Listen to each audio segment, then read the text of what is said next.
The sun rises in the east, blazing over the Nile Valley like a god's golden eye opening to judge the living and the dead. Before the sand even cools from the chill of night, men and women are already working, praying, sweating, and suffering in silence. The year is something your calendar wouldn't understand. Centuries before the Roman Empire dreams of expansion, before Greece sings its philosophy to the world, there is Egypt, a land where breath is a gift from the gods, and survival is a ritual of pain. If you were dropped into this world even for a day, your body would fail before the sun reached its highest point. Not because you are weak, but because this world was forged in the fires of struggle, order, and sun-baked cruelty. Your first trial would not be hunger or thirst, though they would come fast. It would be understanding the brutal hierarchy etched into every sunrise. You are not pharaoh, nor priest, nor even scribe. You are nothing. A stranger. You would be pressed into labor, questioned by guards who speak no tongue you know, and expected to perform tasks without rest. You wouldn't understand the calls, the whips, the rituals. You wouldn't know how to kneel when passing the temple, or that touching a sacred cat might earn you lashes. By midday, the air would claw at your lungs. You'd be clothed in rough linen that clings to your sweating skin, feet cracked and blistering on stone roads, eyes stinging from sandstorms that roll in like punishment from Ra himself. The stench of open canals and sweating bodies clogs the alleys, and disease floats invisibly like an unseen spirit. You would see bodies lying still in shadowed corners, some asleep, others not. No one stops. Life in Egypt as movement stopping means surrender, and surrender is death. You'd wander toward shade, thinking rest will save you. But shade belongs to the powerful. The temple walls are not your shelter. You are chased off with staffs, cursed in words older than your bloodline. You'd try to buy water, but you carry no rings, no bread, no offerings. A cup of water costs more than a day of work for the poor, and you are poorer than poor. You are untethered. You are invisible. The gods are watching, and they do not blink. You stumble past a line of women grinding barley, their arms like sinew wrapped in skin, their backs curved from years of repetition. They do not look at you. They have no time. They rise before light and collapse after dark. Their dreams are not of escape, but of sleeping through the next morning. In the distance, drums echo from a funeral procession. A cart carries a wrapped corpse to a tomb that will never know peace. Even the dead are not free. Grave robbers, famine, and jealous priests mean that peace and death must be protected by spell and blade. And you, a stranger with no lineage, no scarab amulet, and no name in ink, will not be remembered. Without a name carved in stone or painted on a scroll, your soul cannot cross to the field of reeds. You are doomed to drift forever. That knowledge creeps in like rot beneath your skin. You thought this would be a land of gold and mystery. But mystery here is not romanticity, a cage of fear and ritual. You would not understand the laws, the offerings, the necessity of pleasing gods with animal blood and incense. The rules are everywhere, even in your food. You reach for bread, only to find it hard as stone, riddled with sand from the grinding wheel. Your gums bleed. Your teeth crack. This is daily bread. You drink beer, not for joy, but because the water will kill you. The beer is thick, bitter, and filled with floating mash. It does not refresh, it sedates. As you sit dazed, the sun rolls onward and the work resumes. You see children herding animals, their bodies thin, their eyes hollow with heat. Their future is set. They will never leave. No education, no exploration. Just duty. Just more heat, more work, more waiting for the Nile to rise. And when the Nile doesn't flood, famine wraps around the land like a noose. You see the signs-grain stores locked behind guarded doors, old women wailing for flour, children chewing reeds to stave off the ache. You try to help, but helping here is dangerous. Sharing food can be theft. Sharing knowledge, blasphemy. You are watched. You are always watched. Eyes carved into walls, eyes drawn in ink, real eyes, suspicious and tired. You cannot cry. The tears would dry before they hit your cheeks. Emotion is luxury. In this Egypt, survival is obedience. Descent is silence. You walk toward the river, hoping for a breeze, but find only fishermen pulling up empty nets and crocodiles watching from the shallows. Even the river turns cold when it's angry. You hear whispers of curses, not just the kind written in tombs, but living ones. Infertility, drought, disease. People here blame the gods, blame neighbors, blame stars. There is no medicine, only prayers and salves made of dung and wine. You see a healer brand, a man's wound with fire. He screams until he passes out. No one flinches. You turn away, stomach rolling, heart pounding. You would not last. Not here. Not one full cycle of Ra. And yet, people did. They were born here. They loved, married, built, and buried. They created calendars, poetry, law, and architecture that would last for millennia. You are standing in the middle of genius and suffering stitched together. But even that beauty won't save you. The sun has only begun its descent. You feel the fever of heatstroke bloom behind your eyes. Your legs buckle. You fall into the dust, and no one stops. Life moves. It must. In Egypt, only the dead rest. And you are not even worthy of their tomb. By the time the light begins to soften and the sand shifts from blinding gold to the color of blood-soaked linen, your body is no longer your own. Every breath scrapes like stone inside your chest. Your tongue is cracked and swollen. Your skin blistered beneath linen too coarse to protect from the wrath of the sun. The Nile's muddy scent is no longer refreshing, but nauseating. What once seemed mystical now festers with flies and rot, and you feel it deep in your stomach. Insects crawl freely here under your clothing, into your ears at night, between your fingers as you try to rest. You don't dare swat them.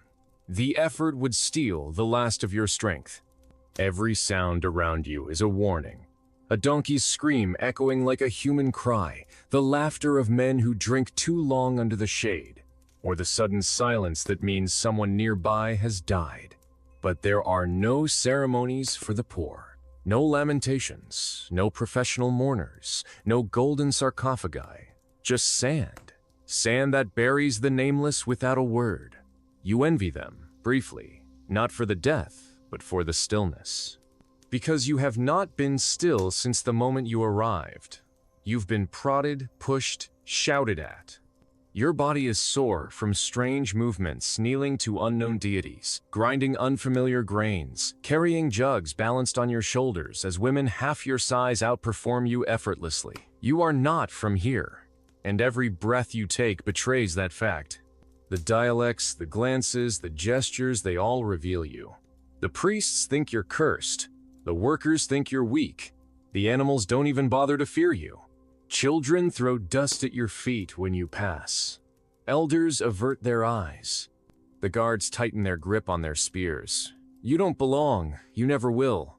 You try to understand the rules: who kneels where, which gods must be greeted with open palms, what side of the street to walk on when a noble passes, but every step you take is a mistake. You touch a jar meant for the dead. You speak when silence is required. You forget to remove your sandals before entering a sacred threshold. And when punishment comes, it is swift, not death. That would be too kind. You are forced to kneel for hours beneath the noonday sun, a basket of rocks on your back, while others laugh, sing, chant hymns that sound like curses. Your spine screams, your eyes water, but no one helps. You asked for this by existing in their space without permission. The gods are not gentle here. Horus watches with the eyes of hawks. Anubis smells the decay of your spirit. Bastard goddess of cats ignores your plea as a mangy feline hisses near your leg. It is not a place of welcome. It is a place of order. Divine, brutal order. And when the sky begins to darken, you think relief will come with it. But night here is not peaceful. It is when the dead rise, or so they say. When jackals prowl, when crocodiles hunt by moonlight, when the desert wind sings the voices of ancestors who died without proper rites. You shiver not from cold, but from the weight of their gaze. You are not asleep. No one sleeps. Not really. Sleep is a gamble. Will you wake to the same agony, or to find your breath stolen by fever or snakebite or a curse whispered by a priest in the dark?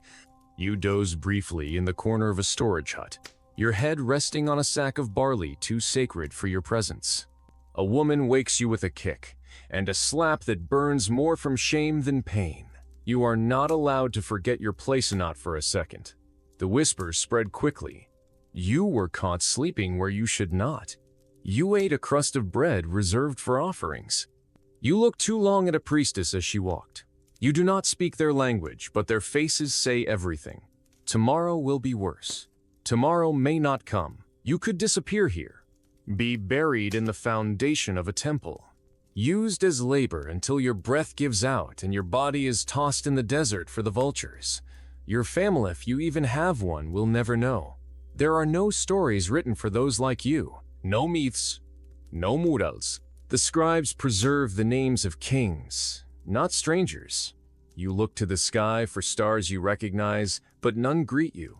The constellations are different. Even the night feels foreign.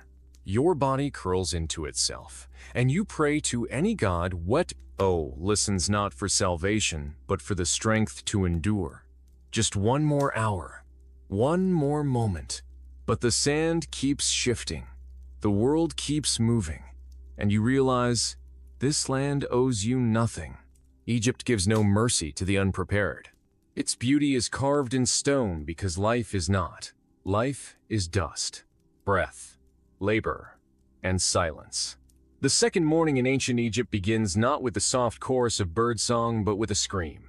It pierces the thick air just as the horizon blushes red, and for a moment, you are unsure whether it's from a human or a dying goat. Either way, no one around you reacts. Pain is as common here as dust, and it is ignored with equal indifference. You rise slowly, muscles stiff and unwilling. Your body still bearing the soreness from yesterday's humiliation. A small cut on your ankle has swollen in the night, hot and red, buzzing with infection. There are no doctors for the likes of you, only gods. And the gods, as you've learned, are not interested in healing the unworthy.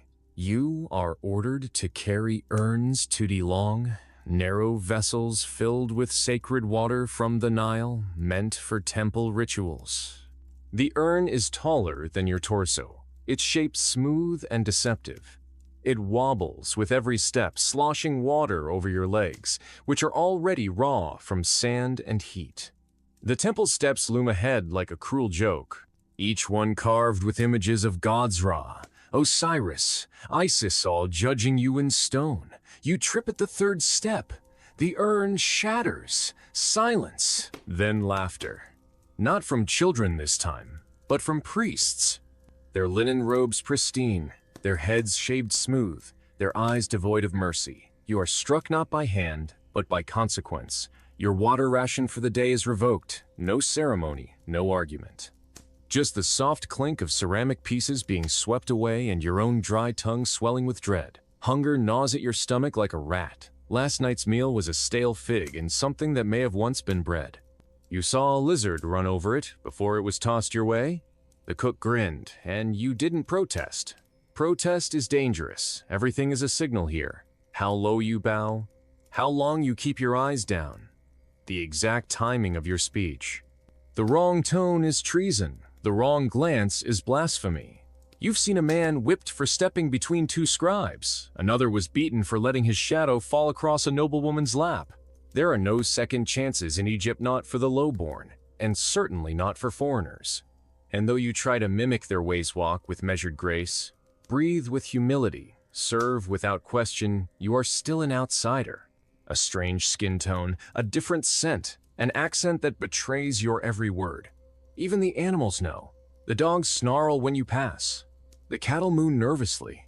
A goose once chased you around a granary yard, and the workers laughed until they cried. It would be funny if it didn't end in bruises. The sun here is not light. It is a blade. It cuts into your scalp, your shoulders, your eyes. Your linen head wrap is soaked through by noon, offering no protection from the fire in the sky. You begin to hallucinate. You think you see your mother in the reflection of a water basin. You think you hear your own name whispered among the reeds. You almost cry, but you know that's weakness. And weakness is punished. You dig today, not for treasure, but for drainage canals. Your hands become claws, curled from gripping the same worn shovel hour after hour. Your knees are dirt, your face salt. Flies coat your back like a garment. The overseer calls out a hymn as motivation, but it sounds like a threat. You join in, voice cracking, anything to survive, anything to make it to dusk. When the sun sets, you expect relief. There is none. The air turns from hot to suffocating. Your clothes trap the day's filth. Your skin itches with dried sweat and sand. Bathing is a luxury. You rinse your face with 3 drops of leftover water, and even that is watched. Waste not, they say. Waste and be beaten. You sleep in a corner again, this time behind a basket of onions. The smell is strong enough to keep rats away. You hope. Your dreams are fractured visions of gods, with animal heads, of staircases that lead into the sun, of cities built on your bones. You wake with a start. Something moved nearby. You hold your breath.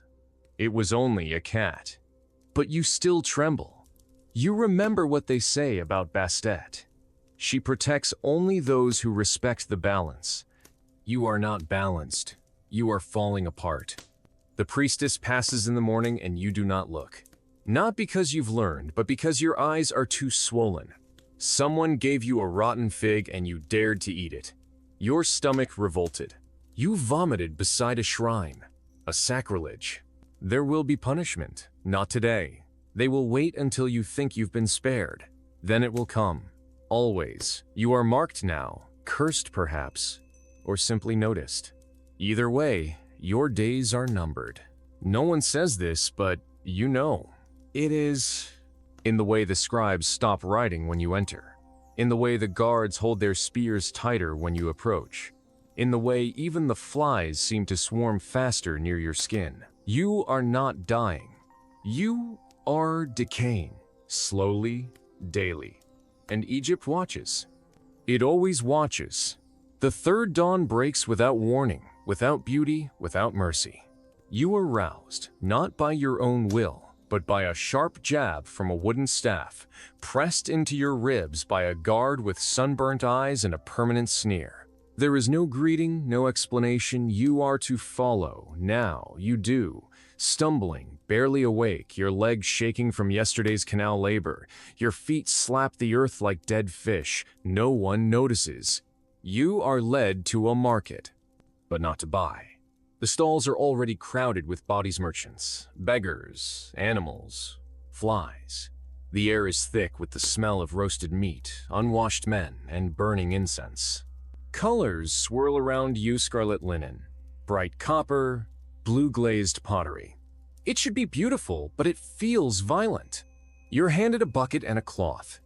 Your job is to wipe the feet of nobles as they enter the temple gate. You are not to speak. You are not to look up. You are to touch their feet filthy, cracked, some oozing pouzan, then rinse your cloth in a bucket that darkens quickly with grime. A woman screams at you when you touch her sandal the wrong way. She calls you a dog. You bow. You whisper apologies. You hold back the bile in your throat. This continues for hours. The sun climbs higher. You feel yourself shrinking into the dirt. Eventually, someone kicks over your bucket. Water seeps into the dust like blood. You have nothing left to clean with. You sit. You shouldn't, but you do. And for that, you are slapped. Hard. Not by a noble, but by a temple servant. He spits on you.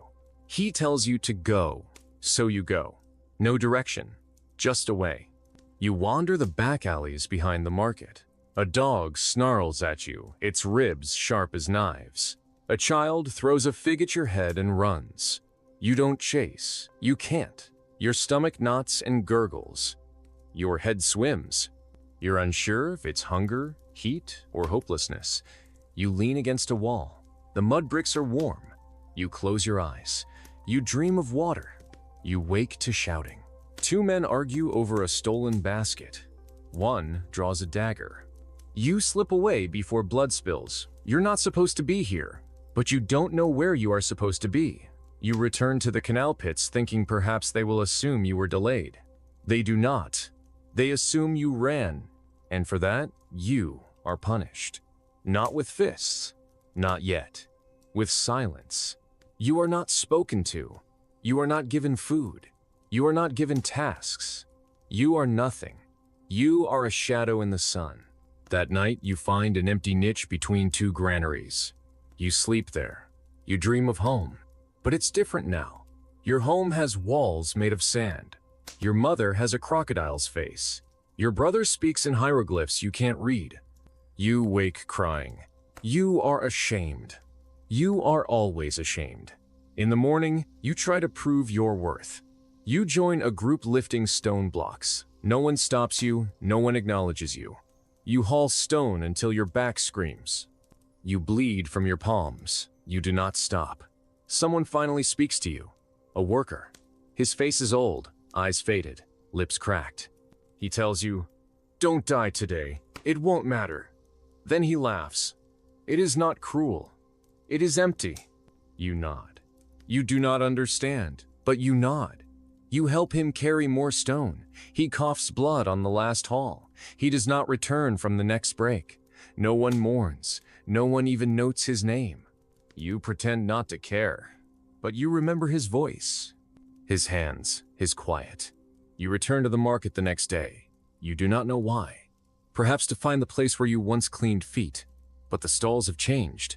A new woman is there now. She sneers at you. You leave. The priest sees you wander.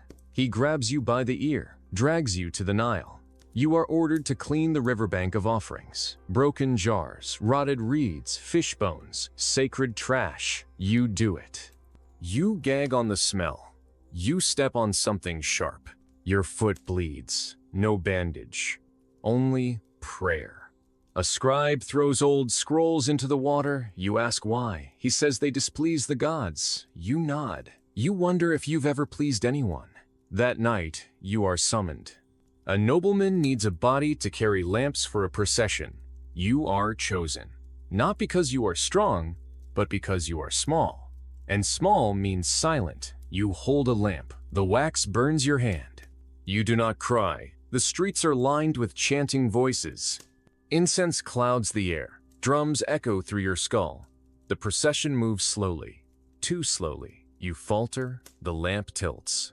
Wax spills down your arm. A priest sees. He frowns, but does not stop the ceremony. Later, you are scolded.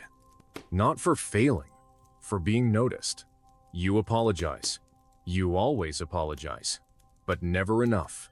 Your voice is hoarse now. You do not remember your name. Only commands. Sit, walk, lift, knee. L. You obey. You endure. You forget. Egypt is not a place you live in.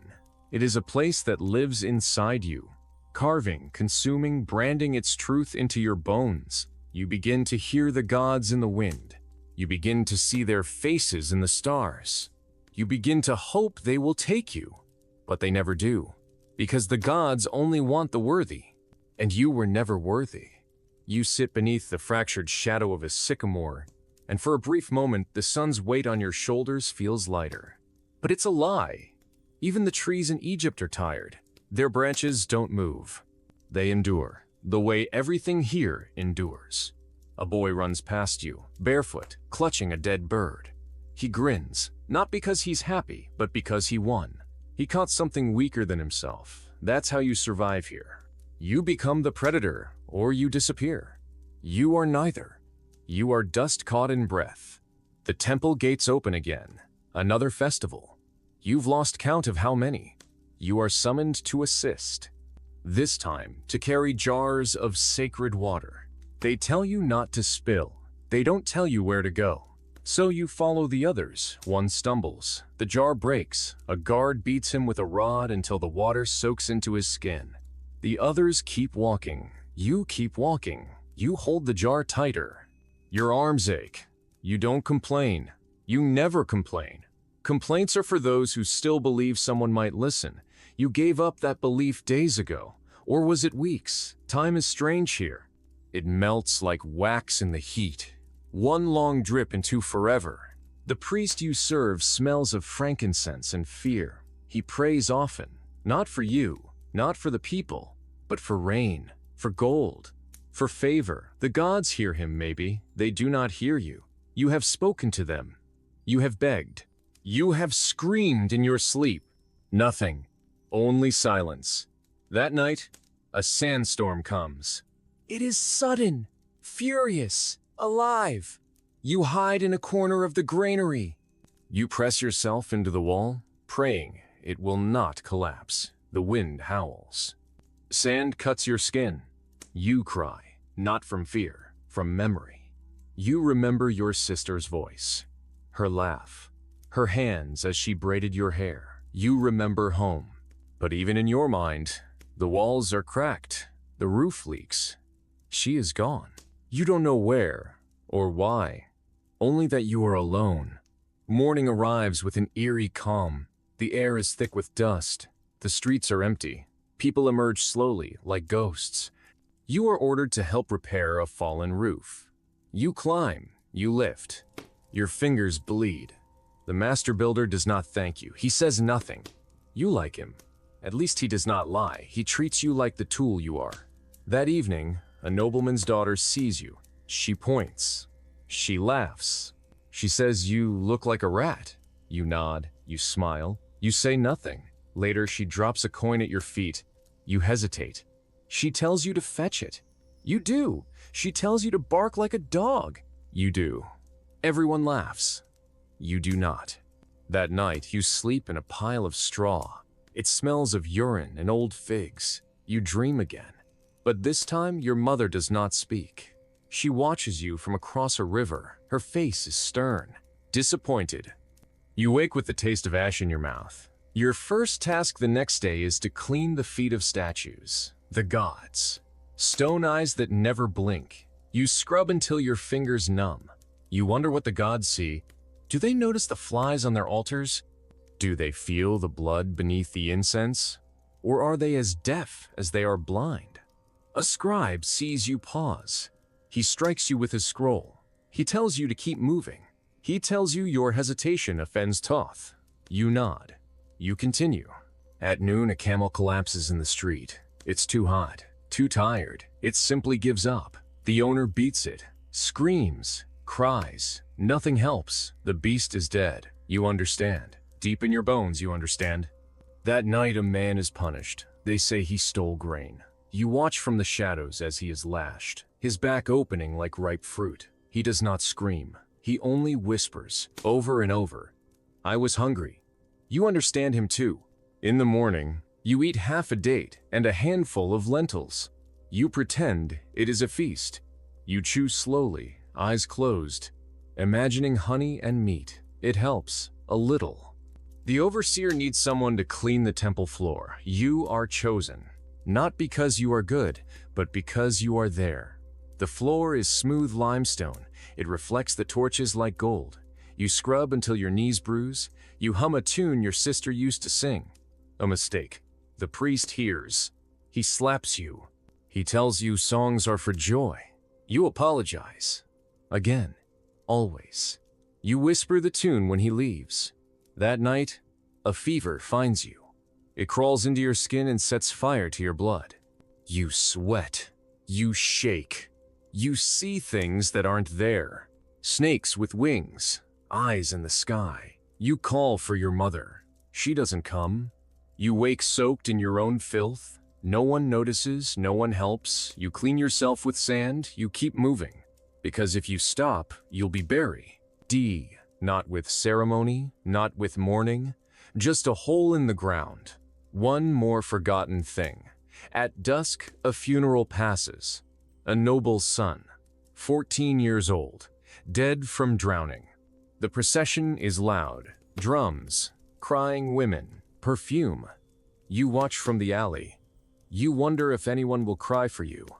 The answer is no. Not here. Not now. You are a body, a shadow, a silence. The next day, you are not called for anything. You sit, you stare, you listen, and still, no one says your name. You awaken to a sky the color of rust. The dawn filtered through thick dust that never settles. The air tastes of metal and memory, dry and bitter. You stretch slowly, every joint stiff, every muscle sore from a life you didn't ask for. No one comes to summon you today, and that's strange, but not entirely unwelcome. You step outside and watch the world blink itself awake. A dog limps past, ribs visible, eyes dulled by hunger. You watch him and feel kinship. Two creatures forgotten by the gods. A woman across the way beats laundry against a stone, her arms red and raw. Her face doesn't change. No anger, no joy. Just repetition. That's all this life is. A cycle of motion without emotion. Your stomach growls. You look around and spot a broken pomegranate left in the dirt. You brush off the sand and eat what's left. Seeds tart and sour against your tongue. It's the most flavor you've had in weeks. As you chew, you hear the sounds of a cart tipping over. A boy cries out. You approach and see his father cursing the donkey that refused to pull further. You lift one of the fallen baskets. The man doesn't thank you. The boy does, with a smile that's more apology than gratitude. You nod and move on. At the river, you see the fishermen return with less than usual. The Nile has been stingy lately. They say the gods are angry. But you know better. The gods aren't angry. They're just absent. The old priest said the gods walked among men once. You look around and see no one worth walking beside. Later, a girl is stung by a scorpion near the temple wall. Her screams are thin, like paper tearing. A healer appears with a paste of crushed herbs and spit. She lives. Maybe. You remember when you were stung, how no one came. How you chewed bark until your teeth bled to distract yourself from the fire in your arm. That's when you learned that pain has its own language. One that even silence understands. A messenger passes with scrolls tucked under his arms. He walks fast, head high. You envy his speed, not because he moves quickly, but because he moves with purpose. You've forgotten what that feels like. That evening, the sky turns red again. The elders say it's a sign. You don't ask of what. You've seen too many signs to believe any of them matter. A cat slinks across your feet, pauses, then stares. You stare back. It blinks once, slow and deliberate, then vanishes into the dusk. In Egypt, cats are sacred. They are protected, revered. You wonder what it feels like to be worshipped for existing. You'll never know. That night, someone sings. Not a hymn, a lullaby. The notes float through the walls, soft and sweet. It breaks something in you. You press your hand to your chest, as if holding your ribs together. You try to hum along, but your voice is hoarse. Too many days spent silent, too many years unremembered. You dream again. This time, of a field, not sand, not stone, but green, lush. Your sister runs ahead of you. She turns and laughs. You try to follow, but your legs won't move. You sink into the earth. She fades. You wake in the middle of the night and find your mouth full of dirt. You don't know how it got there. In the morning, you are called again. A merchant needs help moving sacks of barley. You carry them one by one. They smell sweet. You imagine tasting one, but you don't. The merchant counts each sack like they're gold. He doesn't see you. No one does. After the work is done, you are given a coin. Small, copper, worth less than your breath, but it gleams in the light. You tuck it into your cloth and feel wealthy, not because of what it can buy, but because it is yours. A child tugs on your sleeve and asks if you're a servant. You say yes. He nods, says he wants to be a pharaoh. You tell him he might. You don't believe it. He might not either, but lies are sometimes mercy. Later, a scribe teaches a young noble boy how to write. You watch from the doorway. The letters look like birds and waves and snakes. They move with meaning. The boy sighs and throws the brush. He says he doesn't care. The scribe glares but picks it up. You wish you could read. You wish your thoughts had shape, that someone could hear them and know. But here, words belong to others. Power belongs to others. You belong to no one. And that might be your only freedom. That night, the sky is clear. The stars look down without blinking. You lay on your back and count them. Not for meaning, just because it's something to do. A jackal howls in the distance. Some believe they're spirits. You hope they are. Maybe they're the ones who listen. You whisper your name to the wind. Just once. Just to remember you have one. No one answers. You sleep. You dream. You endure. The morning begins with silence. Not the soft kind that welcomes thought, but the heavy sort that presses down on the lungs and fills every corner of the mud brick room like a weight. You rise from your mat slowly, your body remembering aches before your mind does. The sun has not yet risen, but the air is already hot. Your mouth is dry. You reach for the water jug, but it's empty. Of course it is. You wrap the linen around your waist, feet bare against the dusty floor, and step outside. The alley is still asleep, except for a rat digging near the granary and a rooster who seems confused by the stars. You walk past both like a ghost. Past the oil sellers and cobblers, the closed market stalls with fraying ropes and woven baskets turned on their sides. A woman sweeping sand from her doorstep gives you a brief glance, then returns to her work. That's what everyone does in this place. Glance, then forget. You find the well, wait your turn behind a widow and a girl with a limp. When your time comes, you pull the rope slowly. It groans in protest, but the bucket rises. The water is warm and tastes faintly of copper. Still, it cools the back of your throat, and that's enough. You splash your face. You imagine the Nile just once wide, sacred, glittering like a god's promise, but here in the lower quarter, water is survival, not reverence. You begin the walk toward the temple, where day labor is sometimes posted for those who arrive early. You pass by a merchant, shouting at a slave, and you wonder if the gods ever look down and regret what they've made. The thought fades as quickly as it came. You can't afford to wonder. At the temple gate, the scribe reads from a scroll, voice flat and disinterested. 2 workers needed for unloading sandstone, no pay until sundown. You step forward, no one stops you. That's all the approval needed.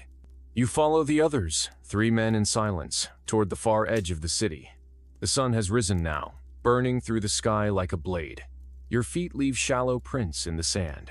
At the worksite, a foreman nods without looking. The sandstone blocks are the size of beds. You wrap your arms beneath the ropes and lift, each breath heavier than the last.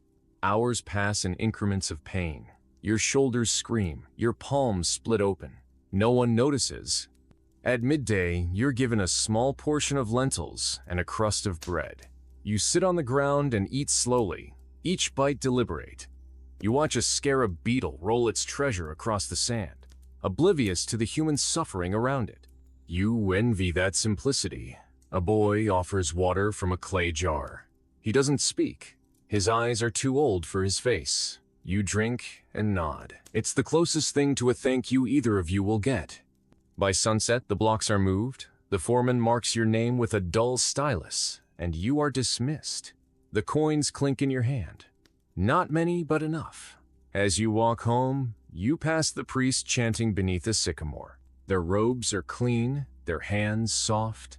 They speak of balance, of ma'at, of the eternal order. You wonder if balance includes the blisters on your hands. A woman nearby drops a basket of figs, and the fruit scatters like marbles. You kneel to help. She smiles faintly. That's the kindest thing anyone has given you in weeks. At home, the mat is still there. The walls still cracked. You sit and remove your sandals. Blood has soaked through the straps. You don't cry. You haven't in years. Instead, you hum a melody you barely remember. Something from your mother, maybe. Or someone else. It doesn't matter. It makes the room feel less empty. You lay back and look at the ceiling. The stars are not visible here. Too much smoke? Too many lamps. You imagine them instead, placing each one in your mind like a bead on a string. You tie wishes to them, a day without pain, a word of thanks, a name remembered. You fall asleep before you finish the list. In the dream, you are standing on a boat in the middle of the Nile. The water is clear, the sun is gentle, birds call overhead and the wind is warm against your skin. No one commands you, no one waits. You simply are. You wake with the taste of honey in your mouth and the faint scent of lotus in your nose. It's gone within seconds. You rise and begin again. The morning comes not with the golden sun you've seen in paintings, but with a dense haze that clings to your skin like a damp cloth. You are already sweating before you've stood up. The linen beneath you is soaked, sticking to your back. Outside, a jackal howls in the distance. Bad omen, but you ignore it, like everyone else does. There is no time for superstition when you're hungry. You wrap your belt tighter, hoping to fool your stomach. The bread from yesterday is already gone, and you can't afford to buy more. You check the small clay pot under the mat for a beetle or two. It's not unheard of to boil them when food is scarce. Empty. Your footsteps echo as you walk through narrow alleys that haven't seen rain in months. The sun is cruel overhead, peeling the color from the world. At the corner, a man is arguing with a tax collector. You pause only for a breath. The collector raises a rod, the man ducks, and blood spatters the wall. You move on. Everyone does. You reach the edge of the market and breathe in spices, sweat, livestock, and desperation. A young girl waves a bundle of mint at you, trying to trade it for any scrap of cloth. You shake your head and she scowls. Nearby, a dog roots through a pile of refuse. A copper amulet lies half buried in the sand. You pick it up thinking it may be valuable, but the inscription is too worn to read. You put it in your pouch anyway. The temple scribes are hiring again, this time for drainage work near the flood canals. That means waist-deep in muck, swarms of flies, and the risk of crocodiles. But it also means a full meal at the end. You raise your hand when they call. Your name is written in black ink, beside dozens of others. You begin the long walk to the canals, the sun boiling the horizon, and the scent of the Nile reaching you before the water does. The canal is not as wide as it once was. The droughts have taken their toll. Mud clings to every surface, and reeds crowd the edges like vultures. You are handed a reed shovel and no instructions. You know what must be done. Hours pass in a blur of sweat and stench. The mud sucks at your legs with every step. Leeches latch to your calves, and you dare not look down. The boy next to you screams as something pulls at his foot. He goes down, disappears for a second. You grab his arm and pull. He coughs up water and thanks no one. He returns to digging, and so do you. No one speaks. There's no point. At midday, the sun hangs like a brand above your skull. You squint and wipe your brow, fingers trembling. A priest in clean robes passes by the edge of the canal, nods once, then leaves. His sandals don't even get dirty. By nightfall, your hands are shaking so badly you drop your shovel twice. When the scribe comes to mark attendance, your name is smudged but still there. You are handed a bundle of lentils wrapped in palm frond and a wedge of soft cheese. You eat too fast, your stomach cramping from surprise, but you smile, just for a second. A woman beside you with missing teeth tells you your smile is crooked. You laugh and offer her the last bite. She takes it without a word. On the walk home, you pass the mortuary temple. Candles burn for the dead. You wonder who mourns the workers who fall into canals. Probably no one. You remember the boy who screamed. He hasn't spoken since. You hope he dreams of something better. You pass a group of children throwing pebbles at a stray cat. You scold them and they scatter. The cat doesn't run, it stares at you. You bow your head. The stars begin to emerge, faint pinpricks through the murk of the city. You know none of their names, but they feel like old friends. At your door, you find the amulet again, lying where it wasn't before. Did you drop it? Or did someone leave it? You clutch it tighter. It's warm, too warm. That night, your dreams are fevered. You walk through a palace of bone, and the pharaoh himself offers you wine made from the blood of jackals. You drink because you are polite. You wake gasping, unsure what is real. A voice outside chants a hymn to Osiris. You recognize it from funerals. You wonder who died this time. You rise, the floor cold beneath your feet. Another day begins, and you wonder if you'll remember this one. Most don't. You wake with a dry throat and sand in your mouth. You don't remember falling asleep. The walls of your mud brick room are cracked from heat, a faint trickle of dust falling with each gust of wind. Outside, someone is screaming. You freeze. Then silence. This is not unusual. You get up, rinse your face in a shallow bowl of yesterday's water, then wrap your shoulders in cloth to shield yourself from the rising sun. Today is not a working diet, at least not in the fields or at the canal. Today, the temple requires attendance. Not by choice, but by decree. It is the day of offerings, and everyone must bring something. You have nothing of value. So, you wrap the old amulet in linen and decide to offer it. As you walk, the streets are crowded. Everyone is carrying something: bread, wine, dried fish, flowers, bones. A child holds a mummified bird in his arms like a doll.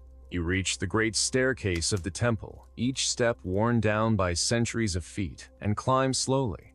Guards with polished spears and stern faces flank the entrance. You bow. Inside, the scent of incense and rot overwhelms you. The priests chant in perfect harmony. You move with the crowd, whispering prayers you barely understand. When your turn comes, you place the wrapped amulet at the foot of the altar. A priest pauses, frowns, then lifts it.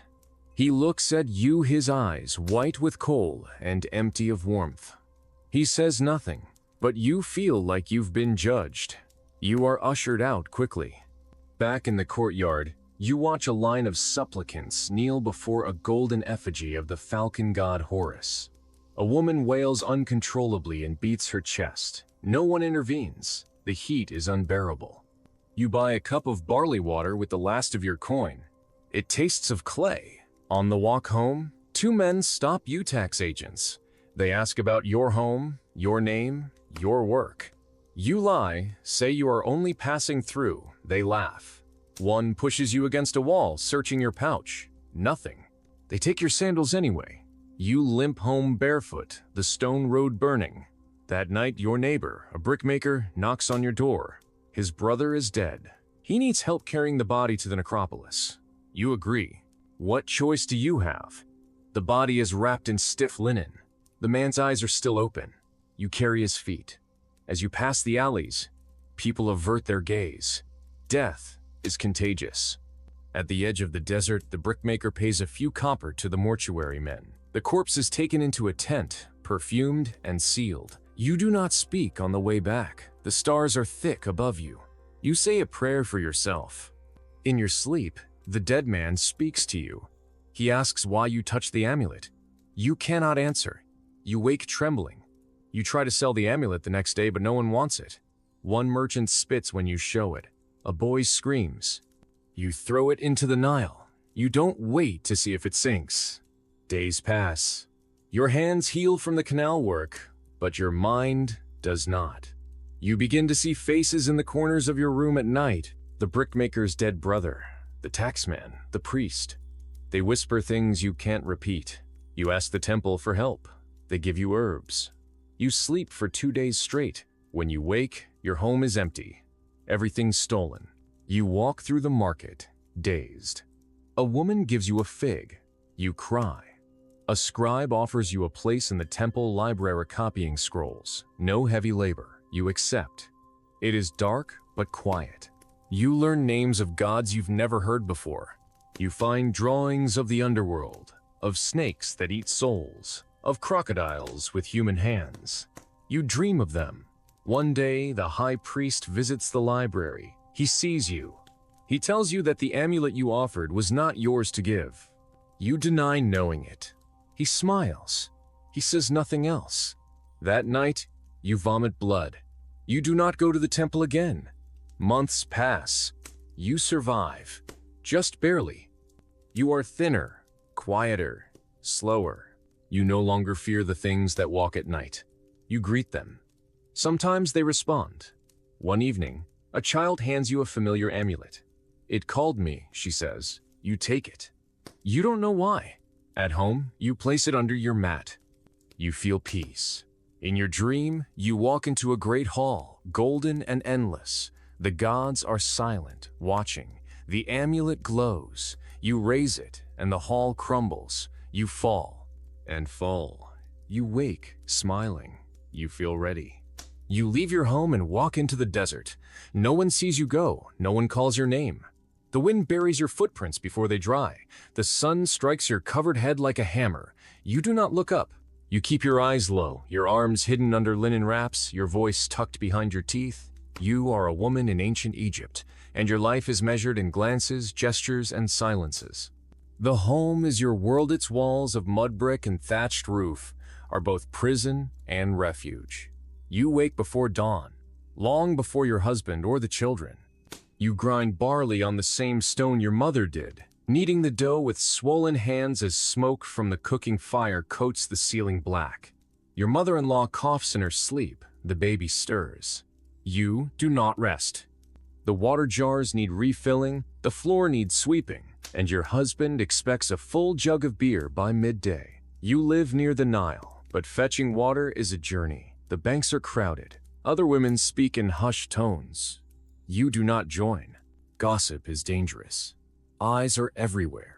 You fill your jars, balancing one on your head, the other in your arms, ignoring the leers of passing men. Back home, your husband sits cross-legged in the shade. He does not greet you. He asks about the jars. One cracked. He slaps you. Your daughter watches. You tell her to bring ointment. She obeys. You say nothing. That night, the priests call for a moon offering. Your husband goes to the temple. You stay behind. A neighbor knocks. Her son has a fever. You bring herbs. The child's eyes are rolled back. You press cold cloths against his skin. Pray silently to any god who might listen. By dawn, the boy breathes easier. The woman cries. She offers you dry dates. You accept one. It is the sweetest thing you've tasted in weeks. The next day, your period comes. You are unclean now. You must sleep in the corner of the room away from the others. You are not allowed near the food. You are not allowed in the temple. You scrub your hands until your skin splits, but it is not enough. A priest walks by your house and looks at you through the door. You cover your face. He says nothing. You do not sleep that night. Your dreams are filled with crocodiles and bleeding statues. When your time of impurity ends, you wash yourself in the Nile under the watch of your mother-in-law.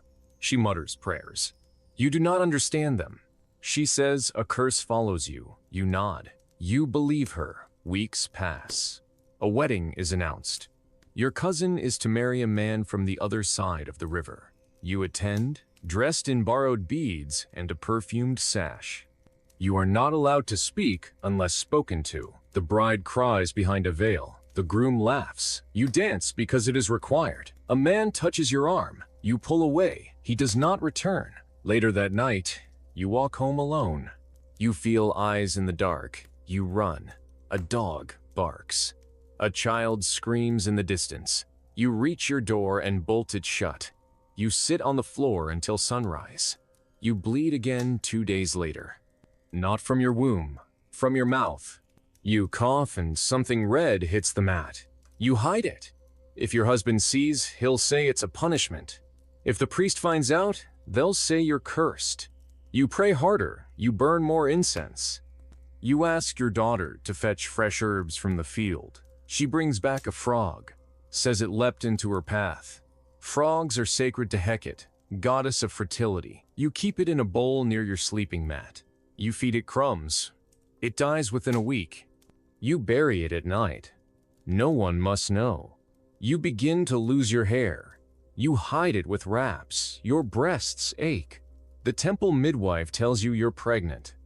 You don't remember the last time your husband touched you. You nod anyway. The news spreads. The women celebrate. The men nod in approval. You are now useful again. But you don't feel joy. You feel fear. The dreams come back, blood, snakes, sand swallowing you whole. The midwife tells you to carve a wooden doll to protect the child. You spend 3 days shaping it, painting eyes with soot and milk. You speak to it. You name it after the frog. At night, the doll moves in your sleep. Or you imagine it. It's hard to tell. You give birth in the spring. It's a boy. You do not scream. Screaming is shameful. The baby does not cry. The midwife says he is touched by the gods. He is cold. They bury him near the field. No one speaks of it. You carry on. Grinding, baking, scrubbing, bleeding. You never touch the river again. Not after what you saw that morning, the baby's blanket floating downstream. You never ask who placed it there. You know. You continue to breathe, but it is shallow. You forget what your voice sounds like when not whispering. You do not dream anymore. Or if you do, you do not remember. The amulet on your chest cracks, you keep wearing it. You cannot afford another. One day, your daughter begins to bleed. She hides it. You recognize the smell. You say nothing. You wait for her to come to you. When she does, crying, you hold her. You tell her she will survive. That is all anyone does, survive. There is no magic, no safety, no salvation. Only mornings and nights, dust and prayers. And the slow, silent march of time that does not care for gods or women or children. You wake to the sound of distant wailing, a sharp, desperate cry carried by the morning wind. You know without asking that someone has died. Death is never silent in Egypt. It echoes through the mud brick alleyways, clings to the reed roofs, and seeps into the earth like the Nile's slow flood. You step outside with your head bowed. The women gather, dressed in dust-colored linen, ululating as they pass. You join them without words. Grief is a language older than speech. The body lies on a woven mat near the temple. The priest is already there, sprinkling natron on the limbs, muttering chants you've heard since childhood but never dared repeat. The scent of resin and decay mingles in the air. A sacred ibis watches from the shadows. You avoid its eyes. Everyone knows birds carry messages to the gods. You kneel near the feet of the dead woman. She is no older than you. Her hands are twisted, nails broken, skin blistered. Some say it was a curse. Others say a scorpion found her in her sleep. The priest doesn't say anything. He never does. His eyes are lined with coal. His hands always wet with sacred oil. You watch as he presses amulets into the corpse's mouth. One for speech in the afterlife. One for silence in the presence of judgment. One to prevent the heart from betraying her sins. You clutch your own amulet, cracked and brittle, and whisper a prayer. That night, you dream of the dead woman. She stands outside your door, holding the ibis in her arms. Its eyes are gold, her mouth is sewn shut. You wake with blood under your nails and the scent of resin in your hair. The next day, your neighbor finds her at dead, throat slit, entrails arranged in a circle. No one admits to doing it. Everyone knows who it was. Or what. The priest is summoned again. He marks the doorways with ochre symbols. You do not understand their meaning, but they burn your eyes to look at. You light incense and place offerings on your threshold. Dates, barley, a small carved cat. Bastet will protect you, you whisper. Bastet sees. You do not sleep that night. You sit near the fire and recite every name of every god you know. There are too many. You lose count. At dawn, you walk to the temple, barefoot. You carry salt, oil, and a single feather. Maat, goddess of balance, demands purity. The priest anoints your forehead. He whispers that fear feeds demons. You nod. You do not believe him. Later, the midwife's child disappears. The river yields no answers, only reeds. The father weeps until his mouth foams. He is chained. The people say he made a pact. You say nothing. You sweep your doorway again and again until the earth turns soft. Your daughter draws symbols in the dirt. You rub them out, she cries. You hush her with honey and stories of Ra's journey through the underworld. She asks if Ra ever gets scared. You lie. You say no. She smiles. You do not. That evening, thunder rolls across a cloudless sky. A jackal howls from the west. Your husband says it's a sign. He digs a pit near the fig tree and buries old coins. He says the gods will trade them for mercy. You pray he's right. But you remember what your mother said once, long ago, when you still ask questions. The gods don't trade, they take. You begin to hear whispers when you fetch water, soft voices behind your shoulder. You turn. No one is there. The other women avoid your gaze. You check your shadow each morning to make sure it's still yours. One day, your reflection in the water blinks when you do not. You do not tell anyone. You know what they'll say. You are marked. That night, your daughter doesn't wake. Her skin is cold. You scream. The midwife comes. She places a carved scarab on the girl's chest. She chants, rocks, breathes into the child's mouth. Hours pass. At dawn, your daughter gasps. She lives, but she does not speak. Not for 7 days. When she does, her voice is not hers. It's too deep, too slow. She names gods you've never heard of. She recites a riddle no one can answer. The priest demands her presence. Your husband refuses. The priest returns with soldiers. Your daughter goes. She wears blue beads around her neck. You never see her again. They say she serves at the temple now. You do not believe it. The house is quiet. Too quiet. You begin talking to the walls. They listen. They crack. One night, they bleed. You seal the cracks with clay mixed with ash. Your hands never wash clean. The clay sticks to your skin, your dreams, your food. You feel yourself becoming less and less. You do not remember your name. You only remember her riddle. You whisper it into the fire. The flames flicker in agreement. You laugh. It feels wrong. You never laugh. The next morning, your husband leaves and doesn't return. The Nile rises early that year. The water eats the fields. The priest says it's your fault. You nod. You stop eating. You survive anyway. You begin seeing the dead woman again. She walks beside you. She carries the ibis. It sings. She never blinks. You stop blinking too. One day the priest visits. He kneels. He asks for your forgiveness. You do not answer. You are already forgetting how to speak. You carve symbols into your arms. They glow at night. You dream of feathers and scales and hearts too heavy to lift. You wake and see your own heart outside your body pulsing in the dust. You cover it with reeds. No one notices. You realize the gods do not fear you. You fear yourself. And that is worse. You begin to forget what normal feels like. The concept of time, of sunrises and sunsets, blurs into a single, endless moment. You wake without knowing whether it is morning or night. The air smells the same dust, sweat, incense, fear. The priest stops visiting. Even the whispers in the market avoid your path. You wonder if you are still real.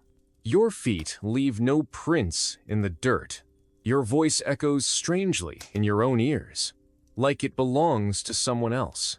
You press your ear to the earth and hear your name spoken in reverse. That night, you lie flat on the floor and do not move. Something crawls across your chest. You let it. You think it might be a god, or a punishment, or both. You no longer cry, not because you are strong, but because even your tears are afraid to fall. A storm rolls in from the west. Sand clings to your skin and eyes like memory. You do not wipe it away. You whisper thanks. The storm is the only thing that touches you without flinching.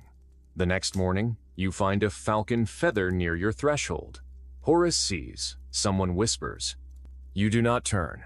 You have stopped reacting to signs. They only lead to more pain. You spend your days tracing spirals, the dust with your fingers. Sometimes the patterns glow faintly. You do not ask why. One afternoon, a boy from the village approaches. He stares at you with wide eyes, says nothing, and hands you a piece of broken pottery. A name is carved into it. It is yours. He runs. You hold the shard in your palm until it cuts you. The blood runs like ink. You bury it under the fig tree, where your husband once dug coins. The tree is dead now. The branches twist into shapes that resemble faces. One of them looks like your daughter. You turn away. You begin to fast. Not for ritual, not for cleansing. just to see if the gods notice.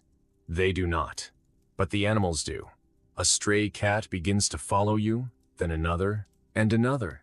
Soon, your doorstep is surrounded by dozens of cats. Bastate's children, they say. You do not feed them. They do not leave. They watch you when you sleep. You start dreaming in hieroglyphs.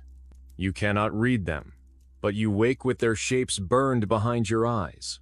One morning, you speak in a tongue you've never heard. The air trembles.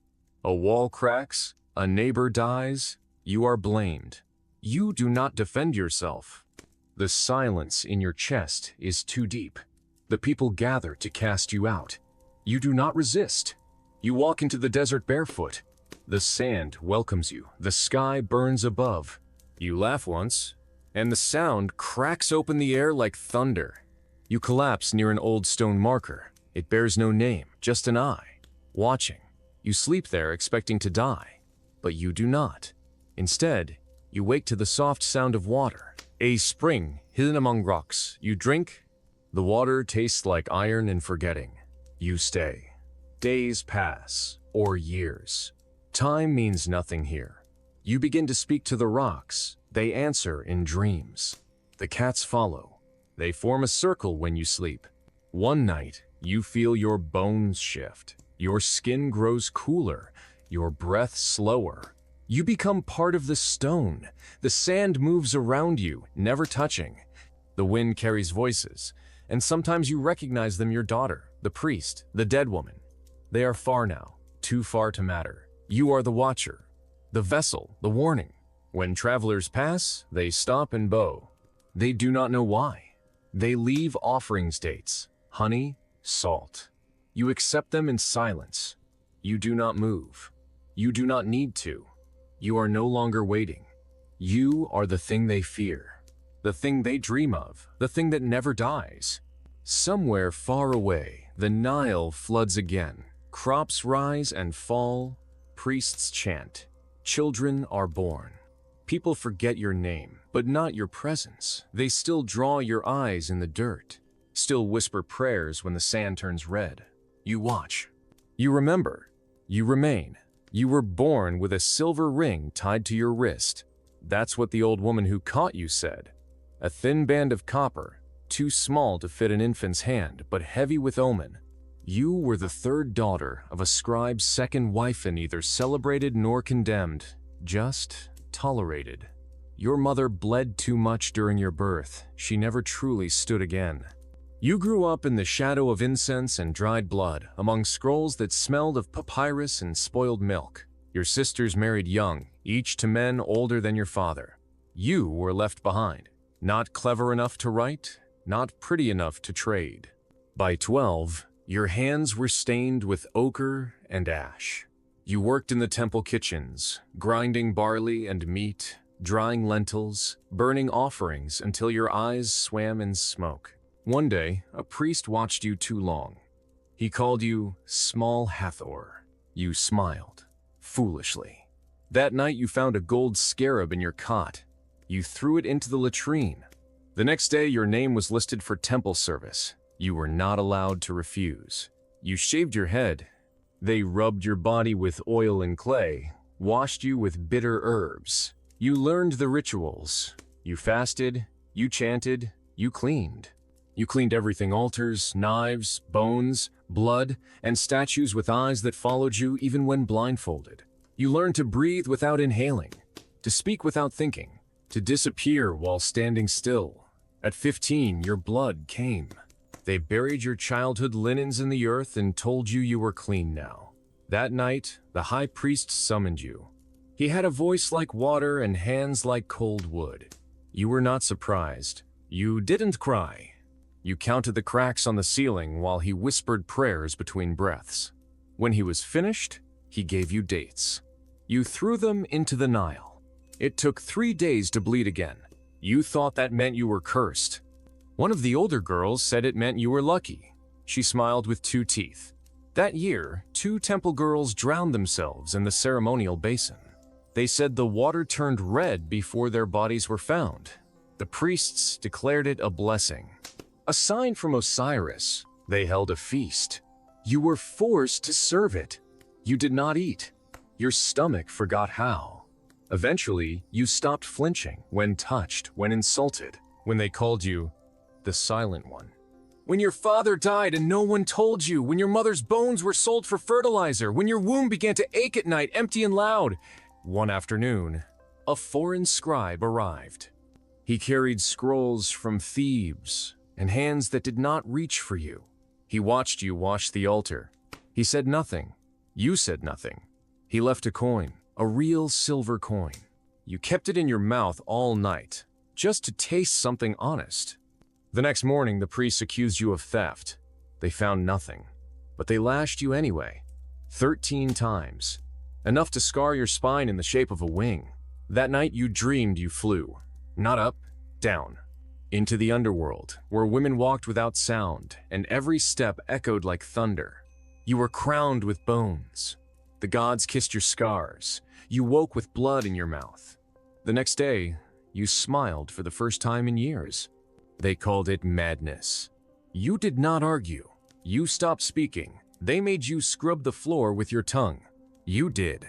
Then you wrote your name in salt. They didn't notice. The salt blew away, but the wind remembered.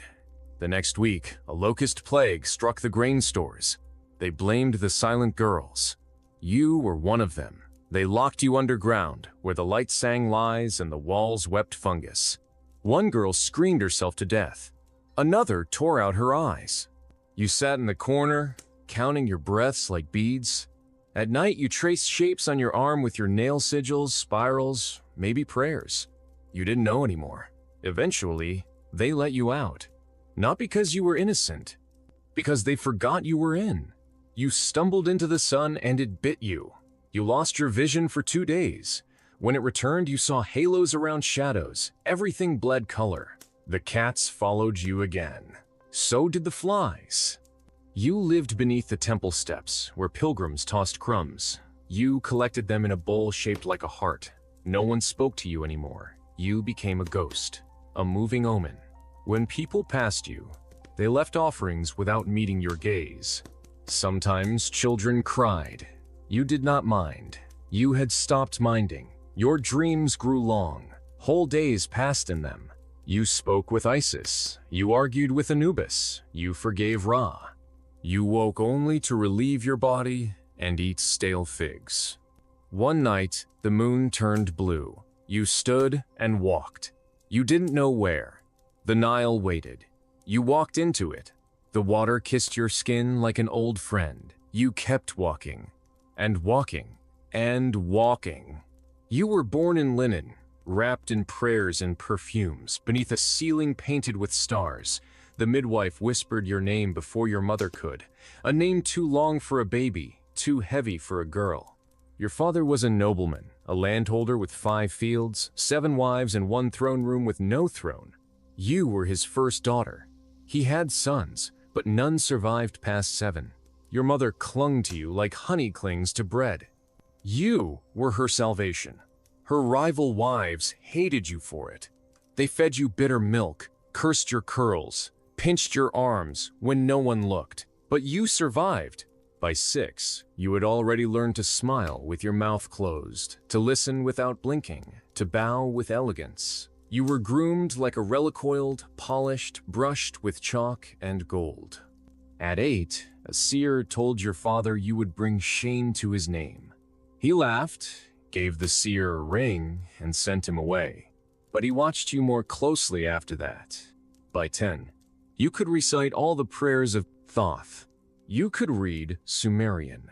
You knew which wines made men forget and which ones made them weep. By 11, a steward kissed your wrist. He disappeared the next day. You never saw him again. By 12, you were promised to a man you had never seen. A merchant from the Delta, older than your father, richer than the temple. Your dowry included 2 cows, a necklace of lapis, and the promise of silence. You were silent. You learned to be. Your mother wept in your chamber the night before the wedding. She told you to bite your tongue if it bled. You did not ask why. The merchant arrived at dawn with drums and dancers. He did not smile. He did not speak. He gave you a comb and said, "This is all you'll need." You never used it.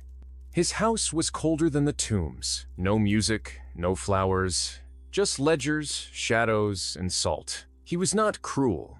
He was not kind. He was a wall. You lived beside that wall for 2 years. By 14, you were a wife in name only. His fingers never touched yours. He preferred boys. You knew this. Everyone knew. But you were the one blamed when he stopped paying temple dues. They called you cursed. He called you quiet. Your mother sent you amulets. You buried them in the yard. By 15, you started bleeding from your ears. A priest said it was the gods trying to speak. You stuffed wax in your ears and tried not to dream. But you dreamed anyway, of sandstorms, of broken ankhs, of children with eyes like yours, drowning in milk. One night, your husband returned from Memphis with a gift, a girl, younger than you, pale as ivory. He said she'd be your maid. She slept beside your bed. She wept in her sleep. You never asked why. You didn't want to know. One morning, she was gone. No one explained. But there were red footprints in the courtyard. The cook said it was wine. You said nothing. You learned to say nothing well. At 16, your father died. Your mother wrote you a letter. "Be still, and you will survive," it said. You burned it before reading the rest. That year, a drought took 3 of your husband's boats. He drank more. He shouted more. He touched you once. It was brief, clumsy, and left bruises. He apologized with dates. You threw them into the fire. The fire smelled like honey and teeth. At 17, the temple refused your offerings. The gods turned their faces. You began to walk at night, covered in linen, barefoot, silent. You wandered to the tombs, whispered to the dead. You fed jackals. They never bit you. You left milk for Anubis. The bowl was always empty by morning. Your husband noticed.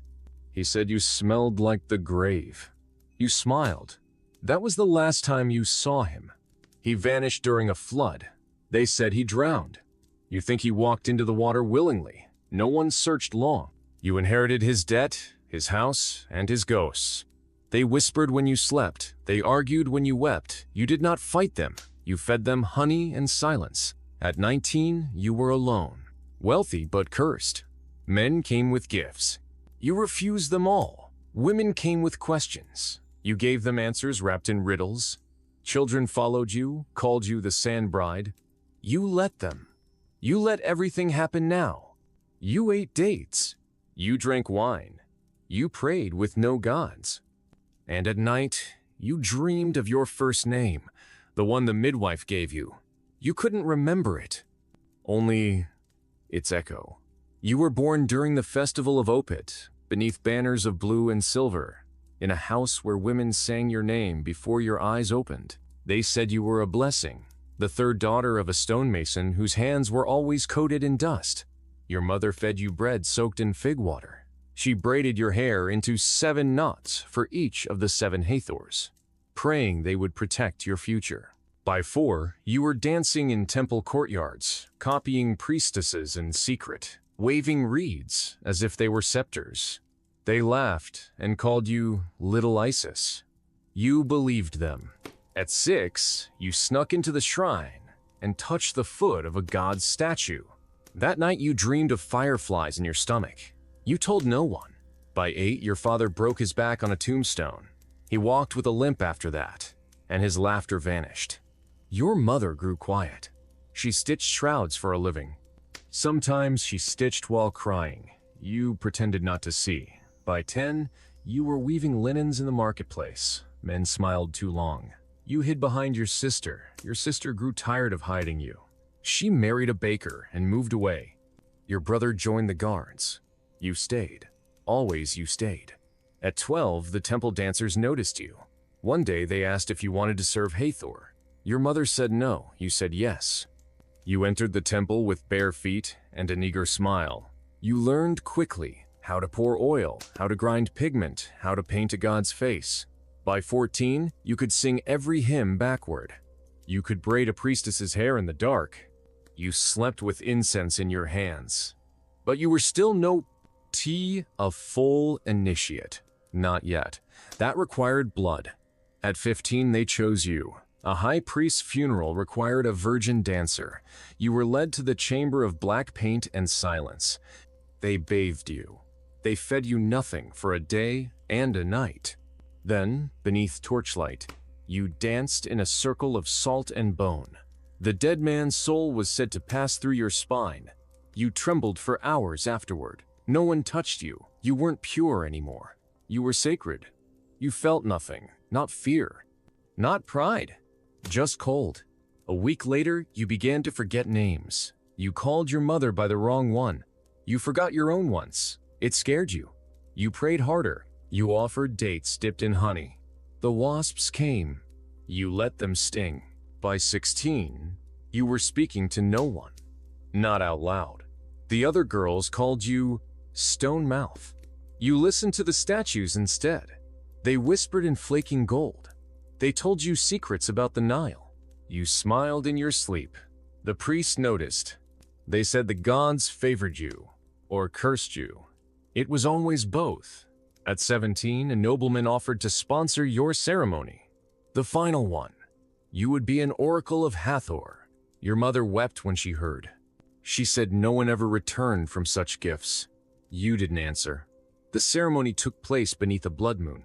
They gave you blue glass to swallow to clear your thoughts. They cut your hair. They poured honey over your eyes. They spoke to you in tongues. You replied with laughter. They said it was a sign. You were now holy, untouchable, alone. At 18, you lived in a tower above the city. You saw funerals every morning, weddings every night. You blessed them both with the same look. People brought you babies to name. They brought you bones to identify. They brought you girls who had dreams of drowning. You told them the dreams were true. They stopped coming. The tower grew quiet. You walked in circles. You stopped eating dates. You stopped sleeping. You drank moonlight. It wasn't enough. At 19, you met a girl who claimed to remember you from the temple. She asked if you were real. You didn't answer. You touched her hand. She gasped. Then she vanished. You weren't sure if she ever existed. By 20, your skin began to flake like papyrus. You whispered your own name and didn't believe it. You painted your face every morning to feel human. The mirror cracked. You used a bowl of water instead. Sometimes it showed a jackal, sometimes a child, never you.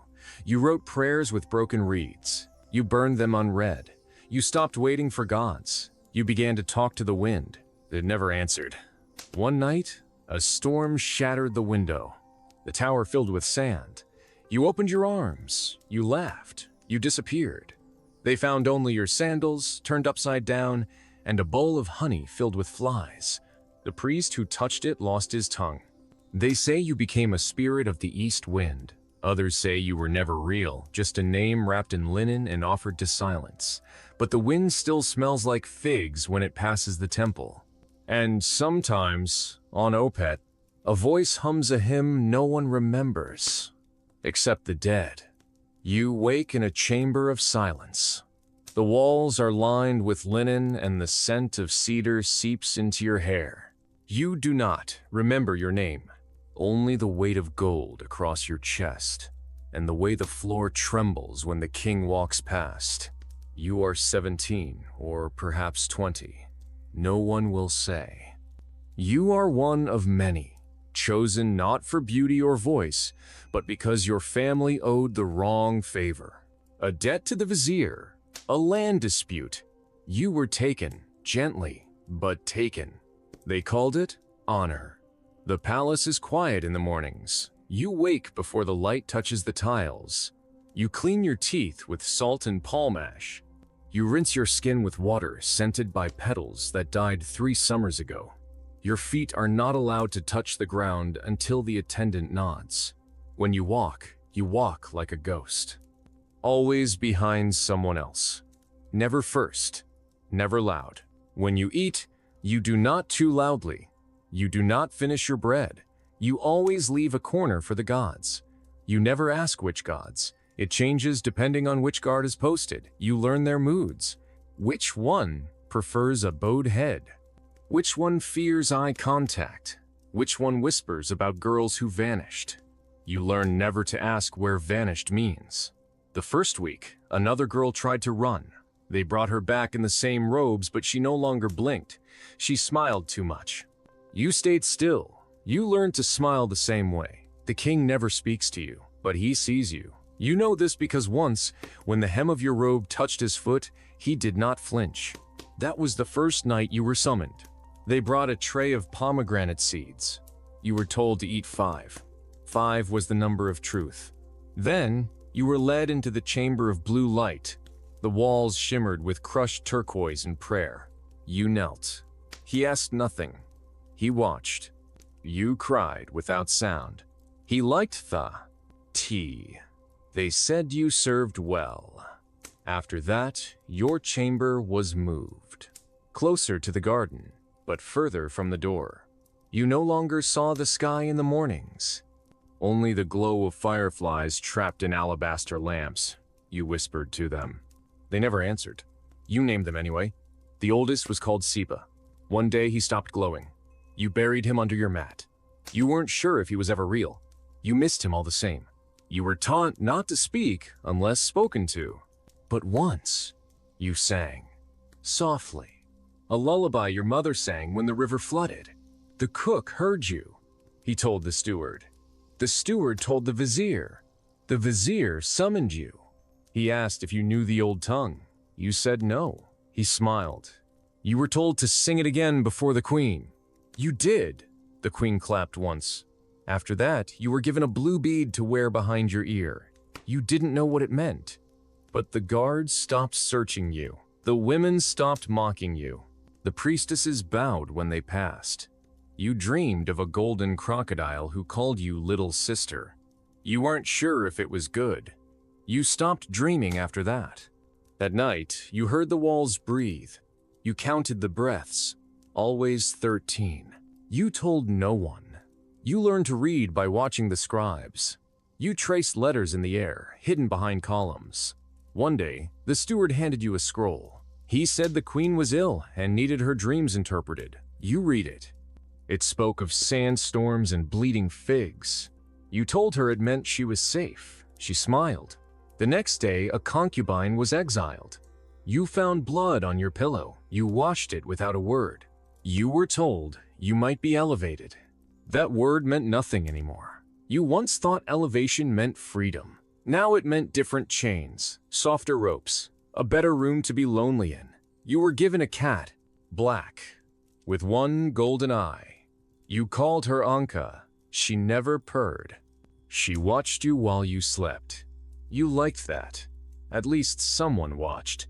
On the king's festival, you wore lapis on your eyes and a crown of reeds. You walked before the chariot. You carried incense. People threw flowers. You didn't blink. The child next to you fainted from the heat. You kept walking. That night, you were not summoned. That night, no one was. The king had taken ill. The palace was silent for 3 days. No drums, no flutes, no laughter. Even the birds were quiet. You forgot what your voice sounded like. On the 4th night, a stranger entered your chamber. Not a guard, not a priest. A woman with green eyes and scars on her throat. She said she once had your job. She told you to run. That the next moon would end your name. You asked where you could go. She said, anywhere, but not here. Then she vanished. You waited. You hesitated. You wrote your name on a piece of cloth. You burned it. You cried. Then you walked into the garden, past the fountain, past the guards who did not see you. You stepped through the gate left ajar. You ran until the stars blurred. You fell into a ditch and laughed for the first time in years. In the morning, you were found by a farmer's wife. She asked your name. You said, Seba. She believed you. You smiled, you stayed, you married a mason's son. You never sang again. But every full moon, you left a corner of bread on the windowsill. For the gods, or the ghosts, or the girl you used to be. You weren't sure anymore. They shaved your head the moment your milk teeth fell out. They said it was cleaner, holier, less tempting to demons. You were 5. Your sister cried when she saw you, but you did not. You were proud. They told you this was how the sacred ones began. You were taken to the temple in Thebes. You thought it was a palace. You did not know palaces could be prisons. The gate was high and lined with sphinxes. Their eyes glinted like judgment. Inside, the priests spoke in whispers. They never ran, never laughed. Their hands were soft and cold. One of them touched your face and said, "He is quiet. He will last." You didn't know what you were supposed to last through, but you learned. The first lesson was silence. You were given 7 days to speak only in your mind. If you made a sound, they would put honey on your tongue and let the flies clean it off. One boy laughed. They said the flies took his voice. No one saw him again. You lasted. The second lesson was stillness. You sat in the sun for hours with a jug balanced on your head. You were not allowed to blink. If the water spilled, you were beaten with palm rods. Your back looked like a map of pain. They said it built endurance. You believed them. You had to. The third lesson was obedience. You were told to wash the statues. Some were taller than houses. Others were small enough to fit in your palm. You had to bow before each one, even the broken ones, especially the broken ones.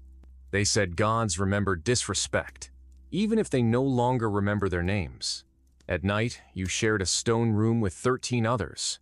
You slept on mats that smelled of resin and fear. You were not allowed to dream.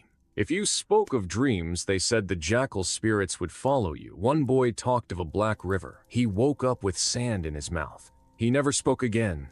You watched. You learned. You forgot the sound of your mother's voice.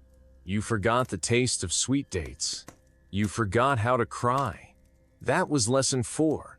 Emotion is weakness. Joy is noise. Noise invites chaos. Chaos undoes all things, so you smiled only when told. You laughed only when others did. You hated only in secret. That was the way. The temple had a courtyard of stars, a square of open sky where only the chosen could walk. You were chosen once. Your feet burned on the white stone. You bled from the heels, but you did not flinch. The high priest saw. He nodded. That was how you became a reader. You were taught the sacred words, the ones not spoken aloud, the ones carved into bones. You traced them with a reed pen until your fingers blistered. You memorized prayers longer than your own memories. You began to forget who you were before the ink. One day, a scribe asked you to copy a spell for healing. You made one mistake. One glyph curved inward instead of out. The woman they gave it to died within the week.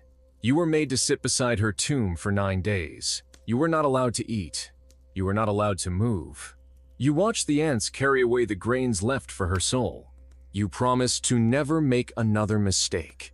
You meant it. At 16, you were taken to the embalming house, not to learn, to serve. You held the jar while they pulled the brain from the dead boy's nose. You vomited. They beat you. They said, "There is no room for weakness in the house of eternity." You nodded. You went back the next day. This time you did not flinch. You watched them carve the sacred symbols into flesh. You whispered apologies to the corpses. You don't know why. You started hearing whispers at night, not from the other boys, from the walls, from the stones. They said your name differently, with too many syllables. You didn't tell anyone, not even when they called you into the sacred inner court. Only 8 priests in your lifetime had ever entered. You were the 9th. Inside, the air was thick with smoke and silver. There was no sound, not even breath. The god stood before you, a statue carved from obsidian and crowned with sun. You bowed. You felt your ribs shake. You felt your thoughts melt. You do not remember what happened next, only that when you awoke, your hands glowed with ink that would not wash away. The high priest said, "You are no longer yourself. You are vessel." You did not understand, but you obeyed. You stopped speaking unless asked. You walked with a limp that wasn't from pain. You wrote things you didn't remember learning. You drew symbols in the dirt, and birds came. You watched a man die and said nothing. They praised you. You were made second to the high priest. Your name was written in silver. You were 17. One day, your sister came to the gate. She had a child. She asked if you remembered her. You looked through her. You said, "The gods do not recognize outsiders." She wept. You watched. You said nothing. That night, you scratched a prayer into your wall. Let her forget me. Let her live. The next day, she was gone. You never saw her again. You fasted for 30 days. You lit 7,000 lamps. You slept on shards of clay. You whispered to shadows. They whispered back. When the high priest died, they buried him in linen and gold. They called you next. You wore the same crown. You gave the same blessings, but your hands trembled. You felt the ink move beneath your skin. One night, a cat stood in your doorway. She stared for a long time, then turned away. You followed. She led you to the roof. You saw the Nile glowing with moonlight. You remembered your name. It felt strange. You whispered it to the wind. The wind whispered it back. You smiled. For the first time in years, you cried. You woke with a start, as if summoned by a memory that did not belong to you. The room was darker than usual. The oil lamps had gone out, though none dared let them burn low. You sat up, the linen sheets clinging to your damp skin. The night air pressed in like a weight. The silence was not empty, it was full. You could feel it. Something was waiting. The dreams had returned. But they were no longer dreams. They were voices, not from the gods, but from before the gods. You tried to recite the protection prayer, but your mouth moved without sound. You stood and walked barefoot across the cold stone floor, past the rows of clay tablets, past the scrolls of forbidden wisdom wrapped in linen, past the bowl of lotus ash used for purification. You descended the steps into the subterranean chamber that no one entered without sanction. But you were beyond sanction now. You were beyond all rule. The walls of the chamber were slick with moisture, and something else, something that shimmered faintly when you didn't look at it directly. You remembered the glyphs you had once seen here, long ago, before they had been sealed. Glyphs that moved when traced. Glyphs that bled when spoken aloud. You should have feared them, but you didn't. You placed your palm against the center of the wall and whispered a name. Not yours, not the gods, one older. One that scratched at your bones when spoken. The wall grew warm, then soft, then opened. Beyond it a corridor, not carved, not made, grown. You stepped into it. The floor pulsed underfoot. The air was thick and humming. You walked for what felt like hours. The corridor never turned, never widened, never narrowed. It simply was. At the end, a mirror. Not glass, not metal. Water, suspended in stillness. You looked into it. You saw yourself, but younger. Before the ink, before the vows, before the silence. A boy with wide eyes and wild thoughts. He blinked at you. Then he turned his back and walked away. The mirror rippled. You reached for it. It did not yield. You turned away. The corridor was gone. The wall had returned. You were alone again. When you returned to the upper halls, dawn had not yet broken, but the air smelled different. Like wet copper and sandalwood. You were greeted not by acolytes, but by vultures perched on the beams, watching, unblinking. One of them cawed once, as if in judgment. You sat in your chamber, staring at your hands. The ink beneath your skin was moving again, not flowing, shifting. As if trying to escape. You no longer knew if you were the priest or the prison. You were called to bless a birth, a noble woman. You arrived and saw the child was malformed. The mother sobbed. The father begged. You said nothing. You only placed your hands on the child's head and felt the absence. No spirit, no future, only silence. You left. Behind you, the child wailed for the first and last time. In the temple, the high altar cracked. No one knew why, but they whispered it was a sign, a fracture. That night, Your own name was removed from the prayer rolls. Quietly, officially, you would become what the temple feared most, aware, not of heresy, but of cost, of the bargain made in youth and paid in years. You watched the others, younger, still devout, still desperate. You pitied them. You envied them. They still believed the pain had purpose. You no longer did. One day, a famine swept through the land. The people came to the temple, begging. You handed out bread. You gave away the wine.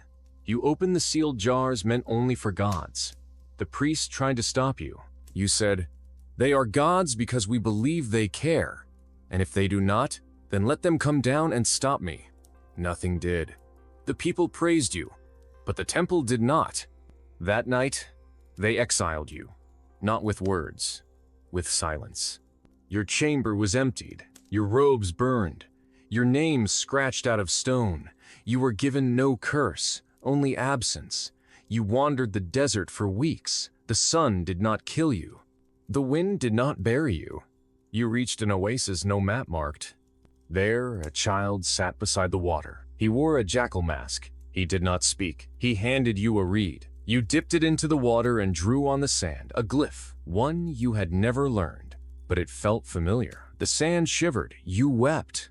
Not for the temple, not for the gods, for the boy you had been. The one who believed obedience was salvation. The one who believed pain had meaning. You slept by the water. When you woke, the child was gone. So was the glyph. But your hands no longer itched. You walked into the sun. Not a priest, not a God's servant, just a man. The ink still swirled under your skin, but now it was quiet. And for the first time, that silence was yours. You are a craftsman in the city of Waset, known to some as Thebes, a land baked by the Nile and carved by command. You are not a noble, nor a priest, nor a warrior, but your hands are skilled and your back is strong. You shape stone into bowls, you carve lids from sycamore wood, and you etch simple hieroglyphs on funerary jars for families you'll never meet. Your work is not praised, it is expected. You rent your tools from a man who pays the tax collector. The tax collector pays the temple pays nothing. It simply is. Your home is 3 walls of mud brick and a roof patched with papyrus that wilts in the midday heat. You share it with a wife who limps from a fall years ago and 3 children who do not yet understand the weight of waking. In the cool hours of dawn, you walk to the quarry. Your feet are blistered from old sandals you can't afford to replace. The overseer meets you at the gate. He does not speak. He simply points. That is your place. That is your job. That is your life. You do not ask how long. You do not ask for rest. Rest is not yours. It belongs to the dead. The stone is rough. You chisel it with iron so dull it sparks when it strikes. Your hands are calloused, your back aches, your breath is shallow. You do not know how long you've worked. The sun never tells the truth. When the water boy finally comes, the jug is empty. He shrugs. You nod. What else can be done? Your neighbor in the quarry drops to his knees, then to his chest, then does not move. The overseer marks his name on a list. No one touches the body. It will be collected by jackals or priests. You do not know which. When the sun finally crawls below the palms, you return home. Your wife has found onions. You eat them with dried barley and sour beer. The beer is warm and gritty. It numbs the pain. It does not quench the thirst. Your son asks if you will carve stone someday. You say, only if you're lucky. Your wife does not smile. That night, you dream of water, cold water, flowing endlessly. Then you wake, mouth dry, and realize it was not water, it was blood. Somewhere in the street, a fight broke out. You do not go outside. You are not curious. Curiosity is a thing for scribes and children. You are neither. At the temple, there is a new decree. All tradesmen must give a portion of their work to the House of Reeds for inspection. You do not ask what inspection means. You know it means bribes. You know it means loss. You give your best pieces anyway. They are taken without thanks. You return to find your tools missing. No one saw anything, but you know the man who took them. He is faster than you, younger, hungrier. You tell the overseer. He shrugs. Bring tools or don't come. You sell your wife's necklace, an old one from her mother. It is enough for a chisel and a mallet. The chisel breaks the next day. A child in the street mocks your limp. You do not answer. You do not strike. You carry the stone on your shoulder. Your bones rattle with every step. At the end of the month, you receive your grain allowance. It is half what it should be. The scribe says it was a bad harvest. You know that's a lie. You saw the barges full. You say nothing. You take the grain. You mix it with sand to stretch it. Your wife's gums bleed when she eats. Your daughter's belly swells, not from fullness, from lack. You pray to Ptah, to Osiris, to any god that might listen. You receive silence. One day, a noble son visits the market. He laughs at your table of wares. He knocks a jar to the ground. It shatters. You bow. He does not apologize. He throws a coin. It rolls into the dust. You do not pick it up. It is not for you.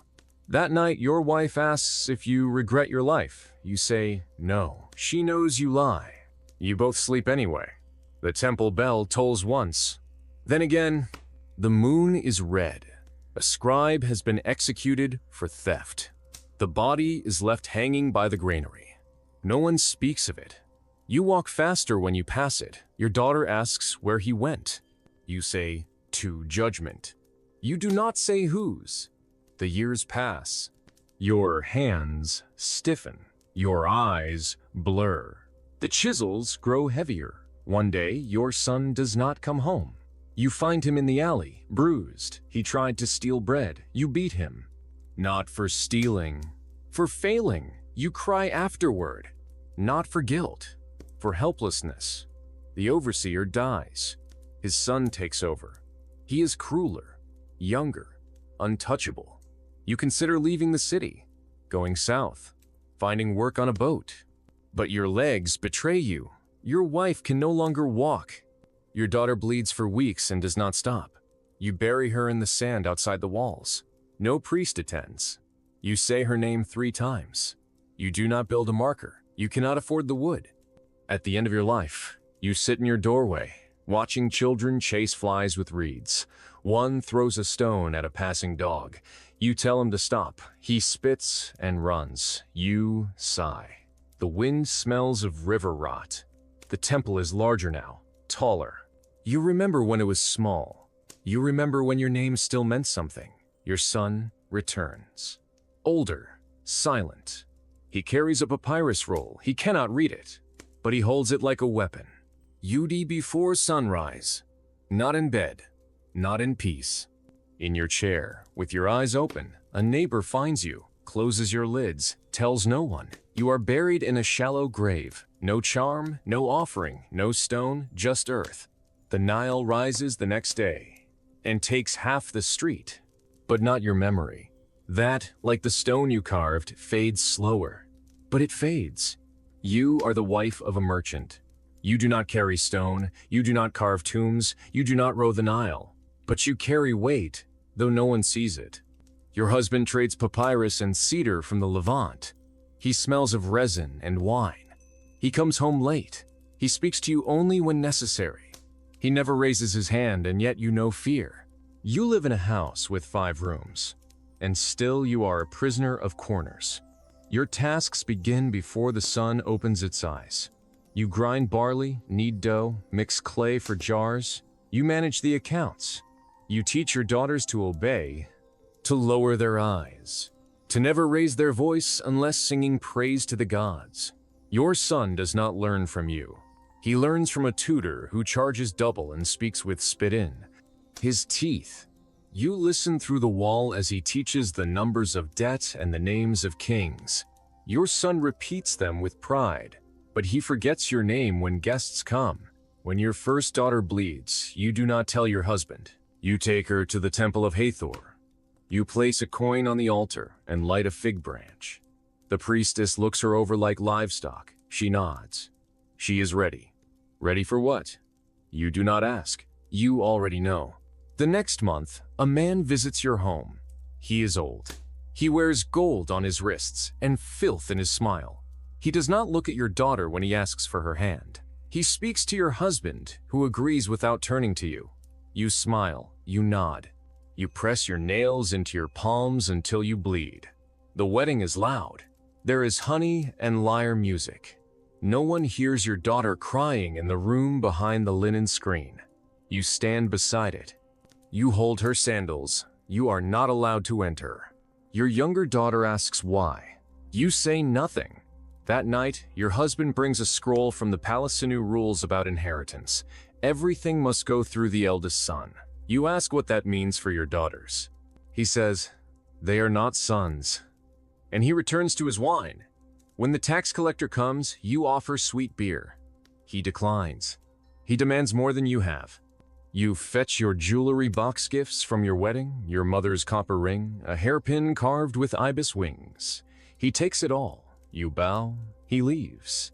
You shake, but do not cry. There is no time for softness.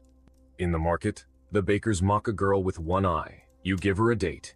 She does not smile, but she touches your wrist. That night, you dream of your mother. She is young, full of laughter. You wake up and realize it was not your mother, it was your own memory of joy. And it is fading. You do not sleep again. Your husband grows ill. Not from work, but from greed. His stomach rots. He smells of bile and myrrh. The priest says it is a curse. You know it is wine. You feed him broth and tuck him in with reeds soaked in vinegar. He spits at you. He mutters names of women you've never heard. You stay anyway. You wipe his mouth. Your son does not visit. He is busy at the temple school. You are not allowed there.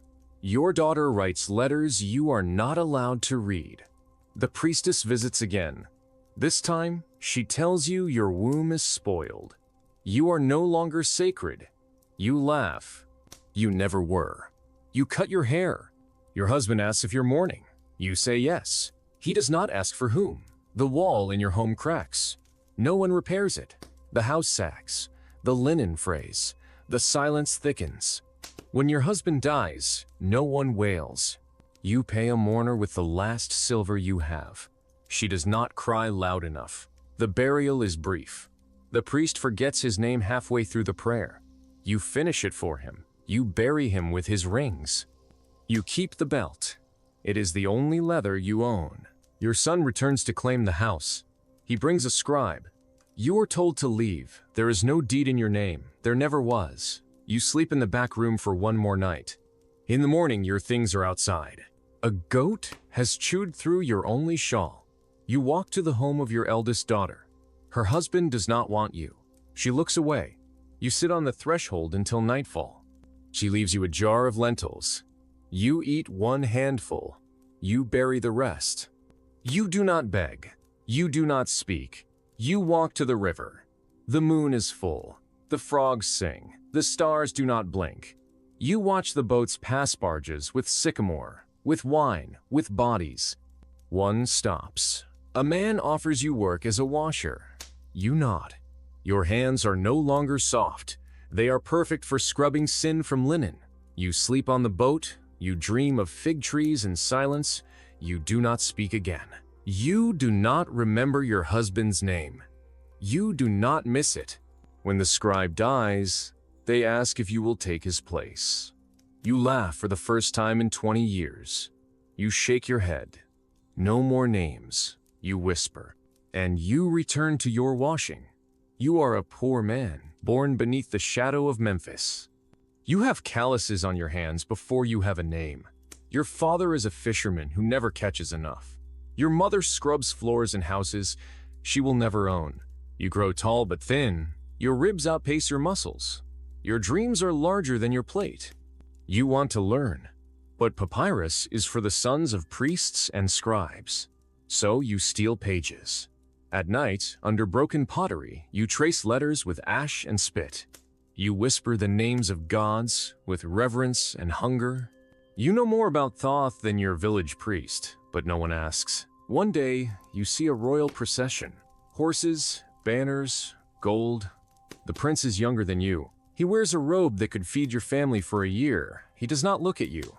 His eyes are shielded by fan bearers. You feel heat rise in your chest. It is not envy. It is fury disguised as awe. You vow to rise. You begin waking before Ra, swimming across the Nile to beg a temple scribe for work. He laughs, but he sees your eyes, and that frightens him.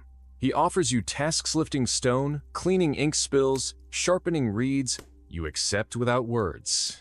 You do it all. You never speak unless spoken to. You learn from silence. You read fragments. You mimic scripts. You memorize hymns backwards. You catch errors in the scribe's recitations. And he begins to notice. One evening he asks, "What do you want?" You say, "To write my name in stone." He scoffs. Stone is for those who can afford it. Still, he lets you copy receipts. He lets you transcribe lists. You become his shadow. He ages. You do not. When he dies, the priests do not replace him. They keep you, unofficially. They pay you in bread and leftover ink. You accept. You are closer to papyrus than any of your brothers ever were. But you cannot sign your work. Your name means nothing. One night, you carve it into the wall behind the storage jars. Just 3 syllables. The next morning, it's been scraped away. The wall is smooth again. You do not ask who, you know. The temple has no room for names without lineage. You continue. You write the names of generals, kings, grain tallies, prayers for the dead. You know how to lie on stone. You make tyrants sound merciful. You make droughts seem brief. You make failure sound like divine delay. And still, you are never allowed inside the Holy of Holies. One day, the Prinsenau king arrives. He is older than you thought. His eyes are glassy. He demands a record of his victories. You know he has none. You write of battles he never fought, of cities he never saw. He reads your lies with pride. He tells the priests, "This one knows beauty." You do not correct him. They offer you robes. You decline. You prefer your skin to be dry.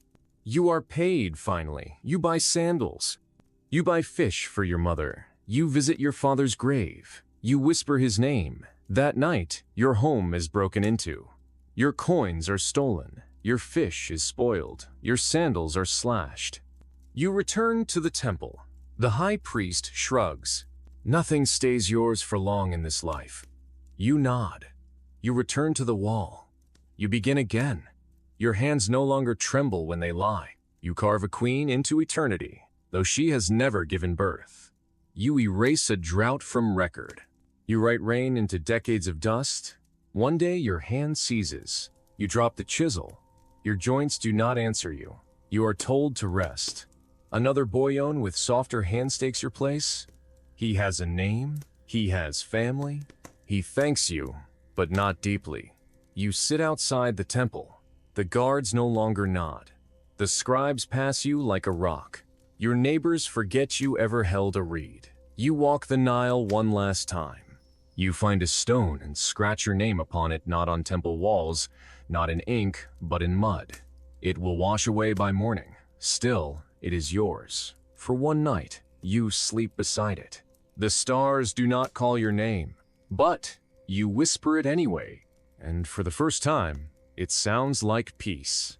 You are a healer, trained in the shadow of Anubis, beneath the lintels of a modest clinic just beyond the walls of Thebes. Your father was a mortician, your mother an herbalist. You grew up, knowing both the color of rotting flesh and the bitter scent of myrrh. When you were a child, you watched a nobleman convulse in the street, foam dripping from his lips, and you didn't cry. You asked your mother what root could make him still. She said, "Nothing. The gods are angry with him." That answer never satisfied you. Years later, when your apprenticeship began, you listened less to prayers and more to patterns. Fevers came with floods. Rashes came with spoiled barley. Coughs came with northern winds. You began to doubt the wrath of gods and trust the rot of grain. But that made you dangerous. Your tutor warned. A healer who offends the gods is no better than a butcher. Still, you asked questions. You dissected ibis. You boiled bones. You found strange truths in the bodies of cats. People came to you. At first, the poor, then the desperate, then the powerful in disguise. You cured a scribe's child of seizures by bleeding her scalp. You reversed a queen's infertility with crushed beetle shells. They called it magic. You called it chance. Word spread. Jealousy followed. One day the temples summoned you. You were brought before priests in leopard skins, their faces stiff with incense. They asked you, "By whose favor do you heal?" You answered, "By the knowledge of those who died before me." They whispered. They frowned. One said, "That is not a name of a god." You were allowed to leave, but you felt the curse before it was spoken. Your patience began to wither. Your cures soured. A child's wound festered. A noble woman mischarried. You touched the ill and found boils on your own skin. Your hands shook. You doubted. You begged the gods you had once ignored. No answer. You burned your tools. You ground your scrolls into powder. You fasted in the sun for 3 days. Still, no dreams came. No signs. Then a woman arrived. Her husband was dying. She had no coins. Just a charm. A clay frog on a string. You accepted.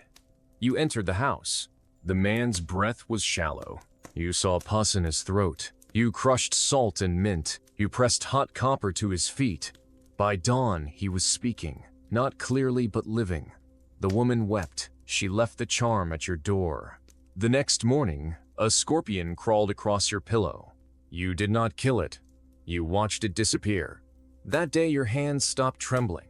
You began again, quietly, without boast, without prayers. You healed when you could. You comforted when you couldn't. You learned the names of every plant between the Nile and the mountains. You spoke to no priests. You refused gifts. Years passed. Your hair thinned. Your spine curved. But your name became a whisper in alleys and among women with swollen bellies. One day, a soldier came. He had a wound beneath his ribs. You treated it. He lived. He told you, "The king himself is ill." You nodded but said nothing. That night, your door was marked with red pigment. You knew it was a summons or a warning. You walked into the desert, far beyond the city. You built no fire. You waited. A jackal passed, then another, then silence. You lay on the ground and whispered to no one. You said, "Let this be enough." In the morning, you returned. The mark on your door was gone, but inside, the frog charm still hung from the lintel. You smiled. You picked up your tools, and you healed one more child before dusk. You are a fisherman on the eastern bank of the Nile. Your hands are cracked from the sun, your back bowed by the current, and your stomach empty more often than not. You inherited your father's net, woven from papyrus fibers and mended more times than you can count.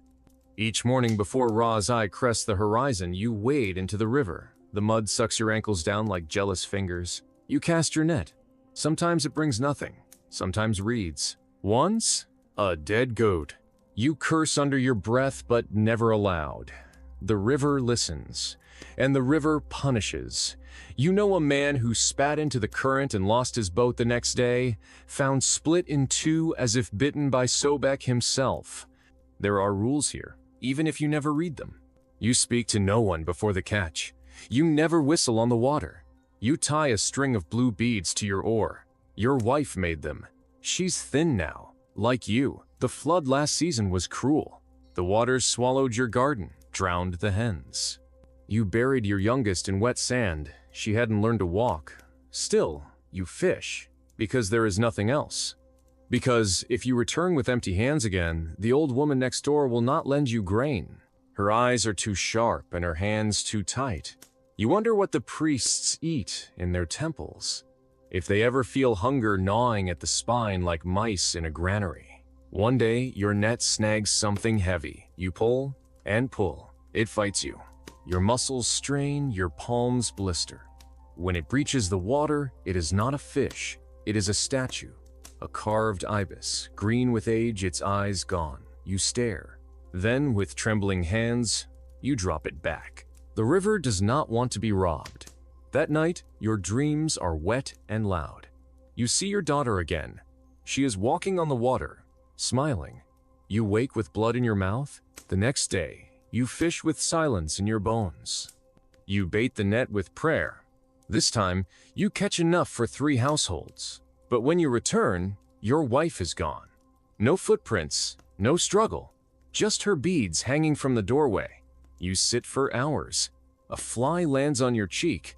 You do not move. You feel the pull of the river even now, though you are dry. You think, maybe it has claimed her, or maybe it has traded her for the statue. You rise. You do not speak. You take the net. You take the beads. And you walk back to the shore. The water is smooth, too smooth. You wade in, deeper, past your knees, past your waist. You cast the net once more. You do not know what you hope to catch. You are a priest of Thoth. You walk barefoot across the temple floors, cooled by shadow and polished stone. The air is thick with incense, and the prayers of 100 scribes echo in the chambers like the breath of gods. You wear linen finer than the peasants have ever touched. Gold clasps your wrists, and your coal-lined eyes look upon mortals with stillness. But beneath the linen, your ribs press outward like the bones of a boat. You haven't eaten in 3 days. The offerings brought to the temple are not for you. They are for the gods. You taste only what is spoiled or left behind. The high priest says discipline is purity. You believe him because you must. You were chosen, pulled from your mother's hut when you were 9 for your calm gaze and perfect teeth. You have not seen her since. You dream of her sometimes, her arms, her scent, the sound of her voice humming above your crib. You try to silence the dreams with chants. They keep returning. Each morning, before the sun rises, you anoint the statues. You wash their feet, their hands, their faces. You paint their eyes with crushed stones and oils. You bow before them longer than you stand before any man. You speak their names with reverence and fear. For Thoth sees all. Thoth judges all. They say the gods do not sleep. But you wish they did, so you could rest. Last season, a scroll was stolen. A novice took it. He thought he could sell it to a merchant from the Delta. You found his body in the ibis pool, bloated, still clutching the sacred text. No one spoke of it. The body vanished by morning. You asked no questions. In this temple, silence is survival. Once a month, the high priest speaks with the king. You prepare him. You shave his head. You cleanse his tongue with salt and sand. You watch as he puts on the ceremonial mask and becomes something more than man. You wonder what he whispers to the pharaoh. You wonder if he tells the truth. There are moments, rare and fleeting, when the veil lifts. Last night, you saw a crack in the northern wall, a tiny opening behind the statue of Thoth. You slipped through it in silence. Behind it, a chamber of bones, small bones, children, wrapped in faded linens. You did not scream. You did not run. You returned to your chamber and vomited into your robe. Today, you carry on. You chant. You bow. You wash the feet of a god who never speaks. You light the incense with steady hands. No one must see the tremble. You tell yourself this is holiness, this is duty. But in your heart, a question grows like a weed. What if Thoth is not watching? What if no one ever was? You are a mason. You wake in darkness, not because the sun has not risen, but because you are already inside the tomb. The rock above you weighs more than 100 chariots. You try not to think of that. You breathe dust. You eat dust. Your skin is dust. The limestone grits between your teeth, and your spit tastes like the Nile's grave. You do not speak, not out of reverence, but because no one down here does. Words are too heavy. You chisel the same line for 6 days now, a prayer to Osiris and hieroglyphs so fine your eyes bleed. No one will see it. It is on the inner wall of the third chamber. By the time the pharaoh dies, it will be sealed, never to be opened. That is the point. You are not building for the living. You are carving a home for a god, or a man who believes he will become one. The overseer walks past, barefoot but louder than thunder. He holds a whip, though he rarely uses it. He doesn't need to. The fear is enough. Once, a stone broke loose and crushed a boy. No one stopped. They buried him beneath the floor and laid a slab atop him. It was easier than carrying the body out. That slab will bear the name of the king. You watched it happen. You said nothing. At night, you sleep inside the tomb.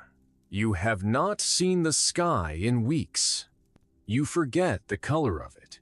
You dream of open fields, of running water, of your mother's bread. But when you wake, it is always to the drip of water from stone and the silence of the dead. You hear whispers sometimes. You tell yourself they're just the echoes of others chiseling.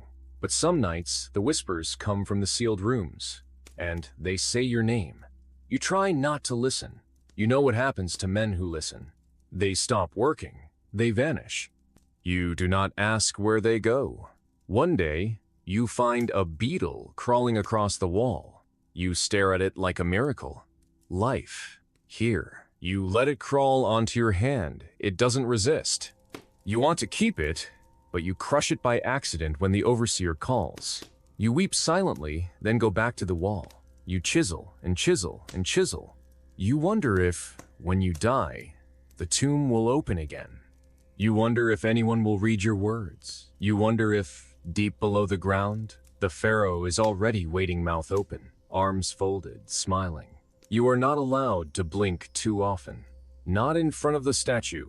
You are told it notices. You do not ask who told them this. You simply believe.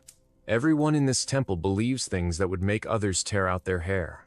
You believe that if you walk on the left side of the colonnade, the god will know you are pure. You believe that if you drop water 3 times at the threshold, he will not come into your dreams.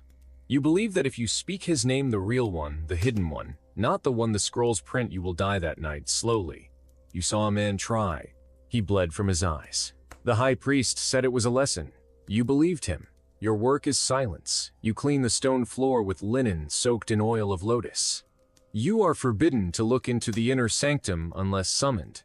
That room is always cold. Not cool. Cold. As if the desert stops at its edge. You asked once if it was underground. The scribe only laughed. Then he slapped you. That was years ago. You have not asked questions since. You dream strange dreams. Not nightmares. Worse. Dreams that feel like instructions. Dreams of diagrams, of doorways that curve like ribs, of voices that sing in unison but not with any human tongue. You wake with blood in your mouth. You tell no one. You burn the sheets. One day, a foreigner comes. He is not Egyptian. He wears purple, a color reserved for royalty or madness. The priests do not speak to him. He walks into the sanctuary uninvited. You expect the god to punish him, but he smiles. The walls sweat. And when he leaves, the high priest follows behind him, weeping. That night, the stars do not appear. A week later, you are told to paint the inside of the chapel in pitch. You ask why. They say it must be black, like the inside of the first womb. You do not know what this means, but you paint for hours, for days. You paint until your skin peels. You are given no mask. They say the fumes are holy. You believe them, because belief is safer than doubt. You believe so hard your thoughts fall silent. You are not the same. You do not know when that changed.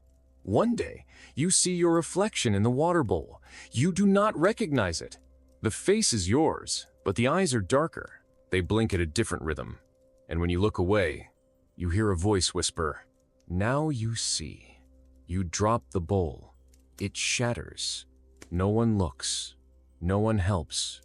You kneel to gather the pieces and cut your hand on the largest shard. The blood runs black. You do not tell anyone because you are afraid of what they will believe, or worse, what they won't. They tell you the god is not angry. That is the first sign something is wrong. The god is never angry. He is eternal, beyond emotions. If they say he is not angry, it means he noticed you. You try not to think about that. You sweep the courtyard in long circles, each movement rehearsed 1,000 times. You count your breaths. You do not look at the statue. The statue is different now. You don't know how, but it is. Its smile is wider, its hands more open. You think the eyes follow you. You tell yourself that's the heat, but it isn't hot anymore. The sand outside the temple is cool, too cool. You touch the stone columns and they feel like bone.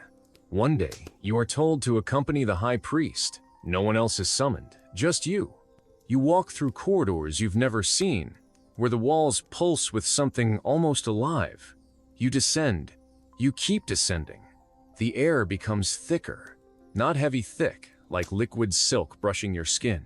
The high priest says nothing. You say nothing. Finally, you reach a door. A door with no handle, no seam, no carvings. Just a smooth stone wall. The priest turns and says, "You've been chosen." Then he places his hand on the wall and it opens like breathing skin. You are pushed inside. The door closes behind you. Darkness. Not black, something deeper. A kind of absence that hums. You cannot see. You cannot breathe. But you are not suffocating. You are changing. You hear voices, but not with your ears. They vibrate in your chest, in your teeth. They say things like, "Welcome back," and "We've waited." You forget your name. You forget your parents. You forget the sun. You remember only the temple, the god, the shadow, the hush. And then you open your eyes and you are standing in the sanctuary. No one acknowledges your absence. You were gone a week, or maybe an hour. Your skin is smooth. Your eyes are darker. Your shadow flickers even when you stand still. The other novices avoid you. The high priest bows slightly when you pass. The god's statue no longer watches you, it averts its gaze. At night, you do not sleep. You sit cross-legged in the garden where papyrus once grew, though now only dust remains. You do not blink. You do not speak. You wait, because one day the voice will call again. And this time you will answer, not as a servant, but as something more, something ancient, something that never truly lived and will never truly die. The desert wind sings your name in a tongue that predates sand, and the stars blink in patterns only you can understand. You were once a boy. You are now a memory, inside a vessel made of rituals, bones, and obedience. No one could last a day in your sandals, but you will last forever, watching, waiting, beneath the temple where the real God sleeps, and dreams of opening its eyes again.